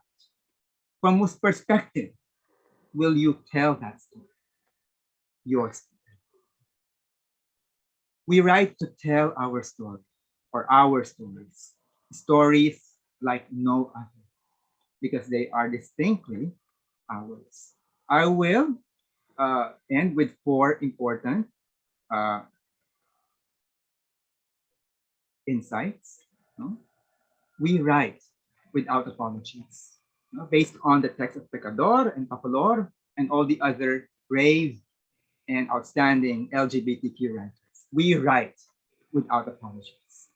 We write to affirm who we are. We write to challenge norms and narrow-minded ways of looking at things. And I'm not just talking about bigotry. I'm also looking at, limited conceptions of literature, because we have to look at literature as evolving, okay, every day. And there are always new forms and new ways of representing our reality or realities. And last and most importantly, we write to reclaim our space and to create new spaces of possibilities. Ako po si Ronald Baitan. Magandang umaga po sa inyong lahat. Maraming salamat. God bless. Putting love and acceptance at the center makes for healthier communities that build each other and the world around them. Love goes a long way. We are now opening the floor up for questions, so we are calling on Dr. Janiel Garcia to facilitate the discussion. So, magandang umaga sa ating lahat. Wow, a very, very fruitful morning, second day of our seminar. Sadly, it's our second and also our last day, and it's clear that this conversation needs to continue. I've asked our technical staff, particularly Cyril, to ask or make to offer to you the option of constituting yourselves into a private Facebook group. Kasi yung experience namin in our writers workshops and residencies, our fellows and resident artists have continued their fellowship with each other and mutual support system through social media, and we can help set that up for you. We will also be part of it so we can continue this conversation. I just want to give you that offer to you that option, no? Kasi pare-pareho tayong mga guro, pare-pareho tayong nagmamahal sa panitikan, at pare-pareho tayong interested sa equality. At itong mga ito ay mahirap na gawain at hindi natin, kahit na meron tayong seminar na 2 araw at napaka-full ng ating schedule, hindi natin talaga magagawa lahat ng dapat nating gawin. Siguro it will take months of mutually conversing and exchanging tips and know-how so that we can actually get ourselves going, no, in the right direction. Hindi tayo nakakapag-synthesize kasi lagi tayo nauubusan ng oras at wala na akong panahon na i-synthesize lahat. Kahapon, Professor Joanna Cruz took over facilitating the Q&A kasi I had to do something for my sister. But I was able to watch naman the actual session na na-miss ko lang naman yung last hour niya. And I have some takeaways now from the sessions from yesterday that I want to just very briefly mention now para maalala natin, ano. Yung first 2 modules ni Professor Baitan, ang pinaka parang gusto kong matandaan ninyo ay yung kanyang idea na to teach queer literature is actually to take a political position and to make an ethical and political commitment. Na hindi siya lamang, hindi ka pwede talagang magturo niyan with conviction kung wala kang firm commitment to the agenda of equality, di ba? At maganda na lang na nasa DepEd mandate na rin na ang pagtuturo ng panitikan sa senior high school ay dapat gender inclusive na. So meron na tayong footing in the actual bylaws of the Department of Education para gawin ang dapat nating gawin, no? To bring the queer content into our reading list and into our syllabi. Ang gusto kong sabihin pa tungkol sa module si Professor Baitan na hindi talaga na-articulate ay if we remember what he did, he actually unpacked, no, the different concepts and theories that we need to know so that we can teach queer literature with authority. So you have to actually you have to prepare, no, to teach queer literature, and that preparation means doing some studies, no, and familiarizing yourselves, no, with the presuppositions, no, of queer literature. At napakaganda ng ginawa ni Professor Baitan kasi klarong-klaro he laid the foundation na, no, for the kind of conceptual overview that you need to possess in order to teach properly queer literature. So teach with authority and teach with conviction, no? Yun yung parang takeaways from Professor Baitan. From Professor Joanna Cruz's module on the family, gustong-gusto ko yung point na communicate niya na we may have been born into families, meaning we have no choice about the matter. But we can actually make our own families, no? Kung hindi mo gusto ang pamilya na kung sa sinilang, pwede kang gumawa ng sarili mong pamilya. Nothing should stop you from doing that, no? And maybe an alternative word for family is friendship, no? Kasi yun talaga naman ang best friends natin dapat ang mga members ng family natin, no? And pag best friend mo, hindi mo sasaktan, meron kang responsibility for that person, etc. I also love the fact that she stressed the point that we are the ones who should tell our own stories. No? So yung naging question about straight actors taking the roles of queer characters in film and in theater, for example, it's really a question of job equity. Pareho kami ni Professor Cruz ng position diyan. Hindi magkakaroon ng incentive na mag-out ang maraming closeted queer actors and performers kung alam nila na pag naging out na sila, wala naman pala silang makukuhang mga roles. So kailangan natin talaga yung roles na nandyan na at merong ng available scripts sa kanila na ibigay kasi para lang dumami yung representation talaga at mas maging viable ang career ng isang out queer actor. Now, yung naging modules kanina, siguro I want to summarize the two modules, no, mythology and identity, kasi parang mythology and history kasi pareho naman silang involved in the same thing, which is the telling of powerful communal stories. History is a story, and mythology is also a story. And actually, the story of the nation is myth, di ba? Myth-making ang nationalism eh. At religions are also myths, no? The broader concept is myth, the smaller subset is religion. Okay? And I want to quote Stuart Hall, ang ganda-ganda ng kanyang sinabi. Sabi niya, identities are the names we give to the different ways we are positioned by and position ourselves within narratives of the past. So napaka-importante na meron tayong positionality in regard to the past at doon natin makukuha ang ating sense of identity. Myth-making is important for the queer project pagkat myths are powerful stories and they're also social technologies that bind people together. You think of any kind of powerful social movement, at the heart of that movement is a myth. It's the story that people all believe in, subscribe to, and do not question, di ba? And it provides their ideology. So myth is almost a synonym for ideology. And we need to have a myth, no, in order to move forward with any kind of advocacy that we have. So meron tayong pinopromote talaga na queer myth, the myth of queer beauty. The myth of queer superiority. Bakit hindi? Yun naman ang pinopromote na heteronormativity, straight superiority. Di ating tumbasan siya ng queer superiority at tignan mo naman, nagaganda naman at superior naman talaga. Di ba? Ang maraming mga queer creatives, no, at queer writers and scholars, no. So it's been a very fruitful second day, and I am now opening the floor to questions, no, and I'm sure marami tayong gustong tanungin. Pwede tayong humingi na ng permission from our monitor na bigyan tayo ng additional 10 minutes para hindi naman tayo masyadong mag-hold sa oras, no? So we will part at around 12:10 kasi ngayon medyo quarter to 12. So we will have 20 to 25 minutes of discussion time. Sino po ang gustong unang magtanong?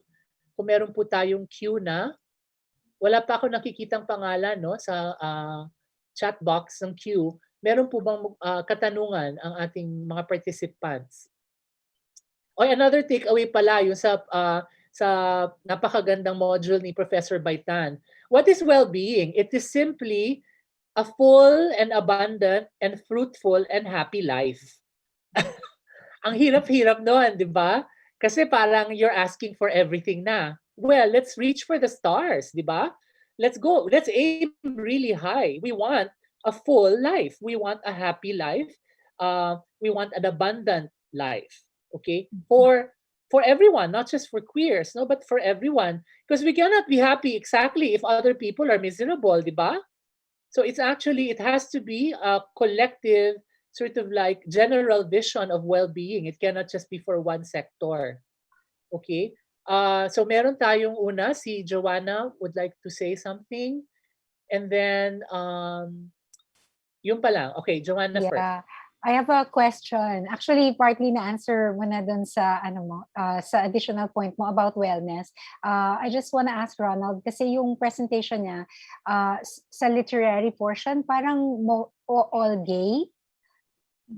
And also in terms of the focus on the relationship between wellness and HIV/AIDS, parang nakalimit siya sa mga gay experience. Do you have any insights about, let's say, wellness among lesbians? Okay. Okay, I'm sorry, and trans persons. Hindi talaga hindi ako sorry yung aking I was thinking at it parang medyo nag-focus sa gay, no. Pasensya na po kasi yung texto kasi dalawang medyo gay, no. Yung more gay kasi yung texto, no. Now regarding the LGBT the other, no, actually yung trans identities, no, meron siyang kasi dati, di ba, problematic actually MSM na category, no, kasi syempre ang problema in terms of reaching out, no, or addressing the issues of women, no, and of course trans. Hiwalay yan yung women, pero ang women may variety, di ba, may mga lesbians din, iba rin ang ilang mga needs, di ba, so yan isa sa mga kailangang i-address. Hindi ako ganun ka-conscious, pero alam ko may mga NGO naman, no, addressing their needs. Yung trans, isang problema yan, kasi kung ang trans iyahanay mo kasama ng mga MSM, no, like yung mga sex workers, hindi naman, di ba, because these trans women are women, di ba? So may mga so initially hindi karon ganun, I think, problema, pero ngayon na yan, parang klaro na talagang they're catering to the needs of the transgender individuals, no? So yun yung mga ganon, no? So the NGOs are quite advanced, no, in their work, no, particularly on HIV. No? At maganda, dapat lang, no. Now regarding sa mga sa writings, also I want to mention, no, na kasi talaga medyo recent ang trans ang trans activism sa Philippines, no. Even recent, pero nahuli siya kumpara sa lesbian and gay activism, no. Tsaka yung discourse lumabas siya 21st century, no. In the West, so sila Striker, yung mga nauna nag-compile ng mga anthologies. I'm happy to note, no, na meron tayong na trans scholars talaga na we can be proud of. Si Dr. Mikey Inton Campbell was happy now, and then because we deserve to be happy, right, as queer people, no. Dr. Mikey Inton Campbell, please read her works, no, on queer cinema, particularly the relationship between the bakla and the trans. No, number one. Number two, meron si Dr. Jaya Jacobo is also doing trans theory, no. Hindi pa ako nakakita ng kanyang mga publications, no, pero online, no, isang napaka-productive. So ang ganda na naglilipad na ngayon ang ating trans, no. Meron din hatang mga trans men, no. Neil, meron so ang maganda, meron ng diskurso for them, no. At sa literatura, medyo konti. Kasi unang-una, yung how do you dissociate, no, or disentangle or unpack the dichotomy trans man and lesbian, di ba? Yung mga ganon. And how do you distinguish the bakla from the trans, di ba? Ang solution dyan ni Mikey Inton is di ba? You have to look at trans from the optic lens of kabaklaan, di ba? Which also resonates with the ideas of Professor Garcia. So ang ganda-ganda ng field, napaka-exciting. Sorry po hindi ko nasabi itong mga ito kanina, no? Kasi akala ko meron akong 2 hours eh. Yung pala 1 hour lang. Kasi paumanhin po sa ating lahat pagka talaga pong short ang ating time, no? Kaya nga po ina-encourage ko po na mag-participate po tayo sa ating Facebook group at doon po natin itutuloy ang ating pag-uusap. Ang gusto ko po tawagin sunod ay si Christopher, to be followed by Frank. Ayan na, we have a message from Rona. The Facebook group link will be given to us later. Kindly just approve or confirm that invitation to be in the link, and then we will continue our discussion and our mutual helping of each other. We will help each other. Mahirap po ang ating sinimulang journey ngayon, no? Para po baguhin natin ang sistema ng pagtuturo ng panitikan sa ating mga departamento. tutulungan po natin ang isa't isa. So hindi po matatapos ang ating tulungan sa seminar na ito. Ito po ay simula lamang. Alam po natin, ang daming dapat i-discuss pa. Yung intersections na in-identify namin, ilan lang, 12 lang. Diyos ko, saan laksa po ang intersections, di ba? Kung isipin niyo, ang dami natin napapansin na parang kulang talaga, di ba? Yung discussion ng class, napaka-rich at hindi natin talaga mako-cover with these texts alone. Okay, let's ask Christopher now and then followed by Frank. Hello po, magandang umaga po. Narinig po ako? Yes. Okay po. Actually po kahapon, kinausap ko na po yung isa kong katrabaho, pati department head na kung pwede kami mag-thematize ng susunod na semester sa pagtuturo ng Philippine literature ng queer lit, no? Ayun po yung plano ko sana, kaya rin ako dumalo sa seminar na to. Plano ko na every semester may tema yung aming Philippine literature na pagtuturo. Tapos, ang naging concern po niya, may pinagbabatayan po kasi sa CHED na curriculum guide, no, sa college. Maging sa senior high din po siguro, mayroon din curriculum guide na pinagbabatayan. Lalo't yung mga estudyante po kasi yung mga eduk, na kukuha kunwari ng mga board exam, no. So, syempre may mga kailangan po silang matutunan sa literature, sa Philippine literature na klase. Ang concern po nila ay baka lumayo daw po doon sa original na pinaprescribe ng CHED na curriculum guide at nilalabas taon-taon sa board exams and maging sa national achievement test ng mga senior high kung sakali magta-thematize kami. So how do I convince them na okay lang mag-thematize po ng queer lit sa Philippine literature in college? Okay. Pwede ako muna sumagot na very interesting at kung kaya nyo i-pull off yan, bongga kayo, di ba? Alam ko magkaka-resistance yan pagkat may mga canonical authors tayo na hindi natin pwedeng isingit naman within the queer description at i-etsapuera sila. For example, yung mga napakagagaling natin mga writers ng mga kababaihan, sila Edith Tiempo, sila Kirima Pulotan, sila Hilda Cordero Fernando.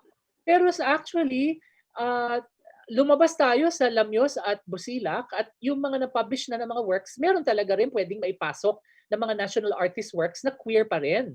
Pagkat may mga kwentong sinulat itong mga national artist na ito na queer. Okay? So, yung Aura, pina-plug ko na yung libro, Aura, nagsulat ng mga kwentong tungkol sa baklang character, si Edith Tiempo, si Hilda Cordero, meron ding kwento inspired by Pitoy Moreno, nakalimutan ko na yung title, High Fashion. Si NVM Gonzalez, yung kanyang novel na The Bamboo Dancers is actually about a gay character. Alright?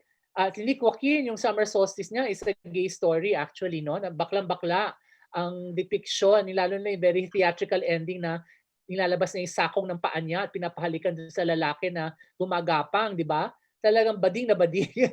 At bading din yung yung description ng procession ng mga lalaki compared sa procession ng mga babae. Si Amanda, yung description niya very nakakadiri, di ba? Nung nagkakaroon ng sexual sexual trance, no?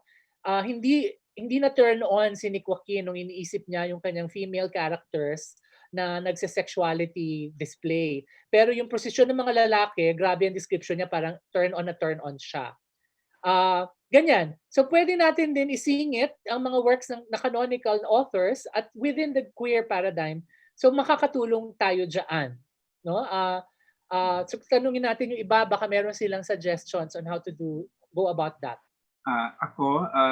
Sa akin naman ito, no? Kasi ako I used to be chair, no? So department, I'm administrator. Sa akin ang aking approach diyan is we need to do, curriculum design, curricular planning, curriculum design updating. Kasi yung argument nila, baka raw ganyan. Editing natin yung curriculum. Diba? And we have to weigh those, we have to check the curriculum exactly, and we have to meet halfway. Diba? Ano ra ba yung kulang? Diba? Kagaya sabi ni Professor Garcia, pwede mo naman isama pa rin ang queer agenda. Diba? Using canonical works. Number one. Number two, kasi kung literature yan, ano ba talaga ang focus? Is it information-based? Na kailangan kilala na yung mga writer? Or about reading practices? Diba? Ano ba itanong sa board exam? Diba? Objective ba yon? Okay? Na mabilis naman talaga bigyan ng solusyon, hindi ba? Or kailangan talaga ng pag-iisip, no? Na talagang critical thinking. So, kailangan tingnan din yung mga skills na i-develop. No? Sa akin, ang unang gagawin lagi, ano yung policies in place and how do we actually, turn them upside down? So yun siguro ang sa akin muna, no? In addition to what Professor Garcia has mentioned. Thank you. Joanna may have a suggestion also coming from her experience in UP Mindanao, no? Yes, I agree with both your points, and especially with Ronald's points about curriculum design. Kasi sa UP Mindanao, we have every 3 years we review our curricula. So requirement siya yung sunset review, and then we revise. So I think panahon ngayon ng pagre-revise ng mga curriculum dahil nga sa chat box may nagsasabi na pwede na mag-allocate ng 3 hours per semester for discussion of God in all their subjects in their school. So, pagka merong ganyang bagong policy, kailangan talaga mag-revise ng curriculum at mga syllabus. And so, that's a great opportunity to revisit the canonical works, the so-called canonical works that we teach in our Philippine literature classes. And also yung sa DepEd na sinasabi, kailangan ng gender-inclusive literature. Yan ay invitation para mag-revisit ng mga curriculum. So, siguro, tama naman yung impulse ni Christopher na mag-suggest na thematic approach to the Philippine literature subject. Pero baka masyadong nakakabigla. No? Kailangan kasi siya tingnan in the context of the whole curriculum nga, hindi lang sa isang subject. So siguro, hinahinay, no? Hinahinay, pwedeng i-supplement ang mga queer text doon sa existing na mga syllabus habang ginagawa yung mas the bigger project, which is curriculum design. So yung suggestion ni Neil na give queer readings to the canonical text. That's one option. Yung mga symptomatic na readings of text. Tapos sa akin, personally, yung ginawa ko dun kasi nagtuturo ako dati, hindi na ngayon, na gender and literature na class. Dati yung mga queer text, nilalagay ko siya sa dulo ng syllabus kasi parang build up to queer kasi yung mga basic na mga gender, mga feminist, ganyan, na text. Tapos pagdating sa dulo, yung queer, na-realize ko sa pagtuturo ng subject na yun, na pag nasa dulo siya, wala nang time pagdating do sa dulo. So, hindi na siya nadidiscuss sa mismong klase ko. So, nakakaya naman, di ba, sa sarili ko na hindi ko dinidiscuss yun. So, ang ginawa ko, nag-revise ako ng syllabus, nilagay ko siya sa gitna instead na sa dulo. So sigurado na matitake up siya. So these are interventions, the queer interventions that you can do in your own classes while you're waiting to do the big curriculum redesign. That's wonderful. I think let's stress that point before we leave this question na hindi lang naman the queer affirmative project of pushing queer text authored by queer authors ang ating dapat isipin, kung hindi yung the queer project also of queer reading of any text, okay, especially important canonical ones, di ba? So hindi naman porque queer ang parang gusto mong interest for that thematic interest for one semester, hindi mo na i-discuss yung mga works ng canonical authors. Pwede, pero titignan mo yung kung paano yung mga works nila magre-respond to a queer reading. Diba? So pwede pa rin yun. I would probably go the path of easier resistance or least resistance by saying gender readings. Para matanggap-tanggap muna ng papaaralan, di ba? At ng komunidad. At syempre, kung gender malaki yan, pasok si queer dyan, pero hindi mo siya talaga ginagawang, hindi siya yung cutting edge, hindi siya yung cutting edge, trailing edge lang siya, pero mako-cover mo rin siya. Tama yung ginawa ni Joanna, nung tinuro niya yung kurso na yun, pinasok niya sa gitna. Pero may broader perspective na gender, di ba? Para mas maraming ma-capture. And hindi rin masyado magre-resist yung community kasi gender, everyone likes it now eh. 'Di ba? I'm sorry ha, everyone's going on the gender bandwagon, 'di ba? O dyan po nakasakay si queer. Pwede mag-add Neil? Gusto ko lang i-add no, na para mabilis, no? Just to add lang to what you said, no? Ako, gagawin ko, comparative. Look at what Dr. Joanna did kanina, di ba? Kinumpare niya yung isang teksto na canonical, at ano mo ng queer, queer reading, queer rewriting, queer reclaiming. Ganun siguro, may juxtaposition, no? Para pasok siya. No? Mas mabilis gawin yon, I think, but that's more doable. Diba? Yeah. Thank Very you. nice. Okay, now we have Frank. Pwede last question na rin si Frank kasi 12:05. All right, I guess my last question, or the question is, I'm wondering about the ethics surrounding writings about HIV from those that are not particularly positive, or pause, in short. I'm wondering about that. How do we go about those writings or the ethics behind that? So it's kind of related to what we were also discussing yesterday, but I guess this is a little bit more specific.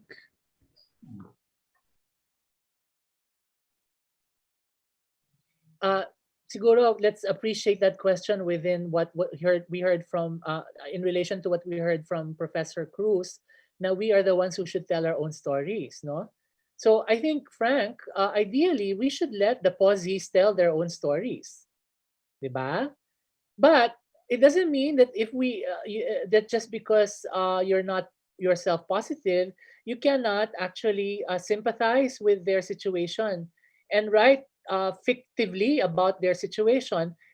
Siguro yung options na lang if you want to write about a subject position that you do not personally occupy is you probably should not appropriate the first person sort of like narrative point of view. You probably would want to talk about that story from your own point of view, no? Meaning you're the friend of someone who's posy. There are options like that. I know may ethical concern, may ethical issues yan talaga rin eh. Ako hindi naman personally nilublob sa drum ng tatay ko, pero nagsulat ako ng tula ng baklang nilulublob sa drum. Kasi nagkaroon ako ng moment of self-identification.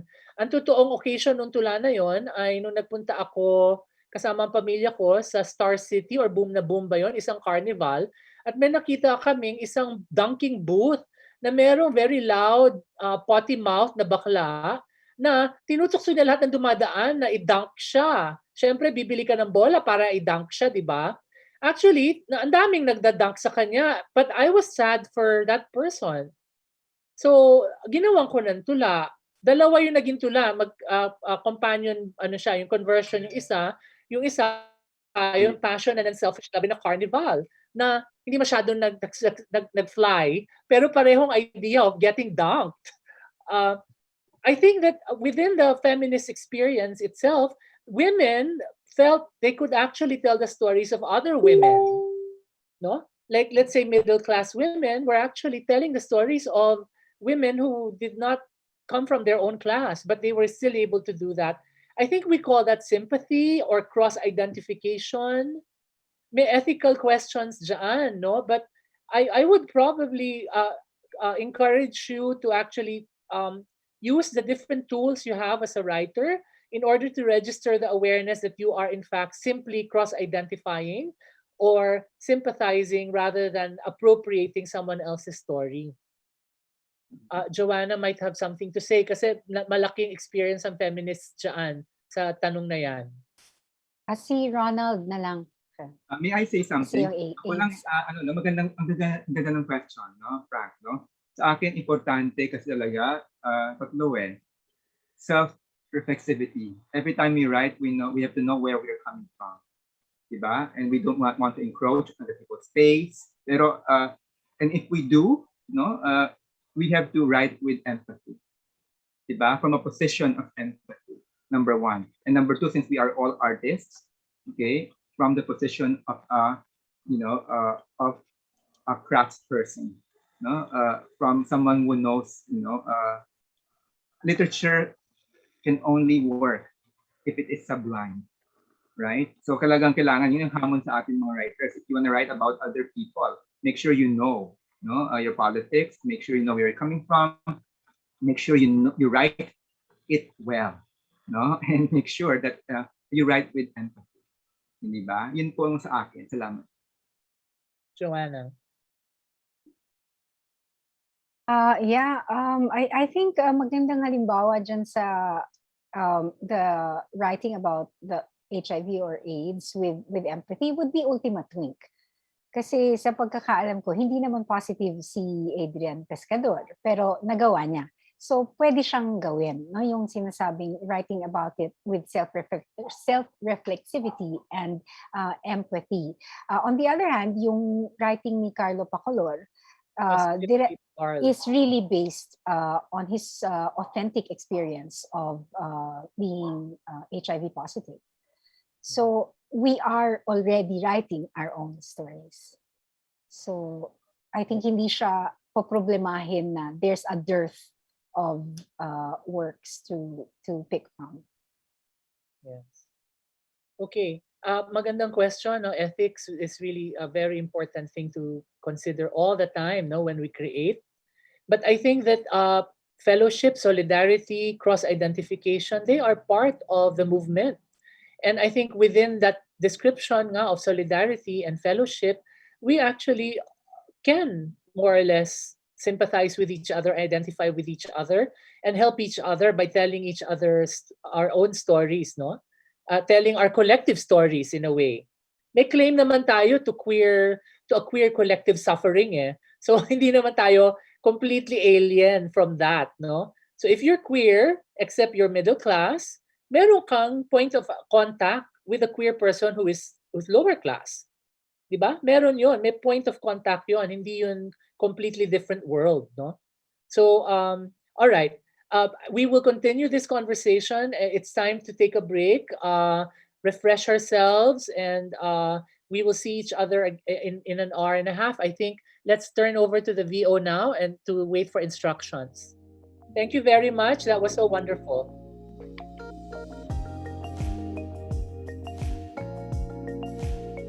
Thank you for that insightful discussion. This morning has shown us that embracing queer narratives actually benefits all. We are, of course, having a lunch break before we proceed with the last 4 modules. We will be back at 1:30 p.m. for our afternoon session. If you haven't followed Likhaan and GlobalGRACE on their social media accounts, you may do so through these links.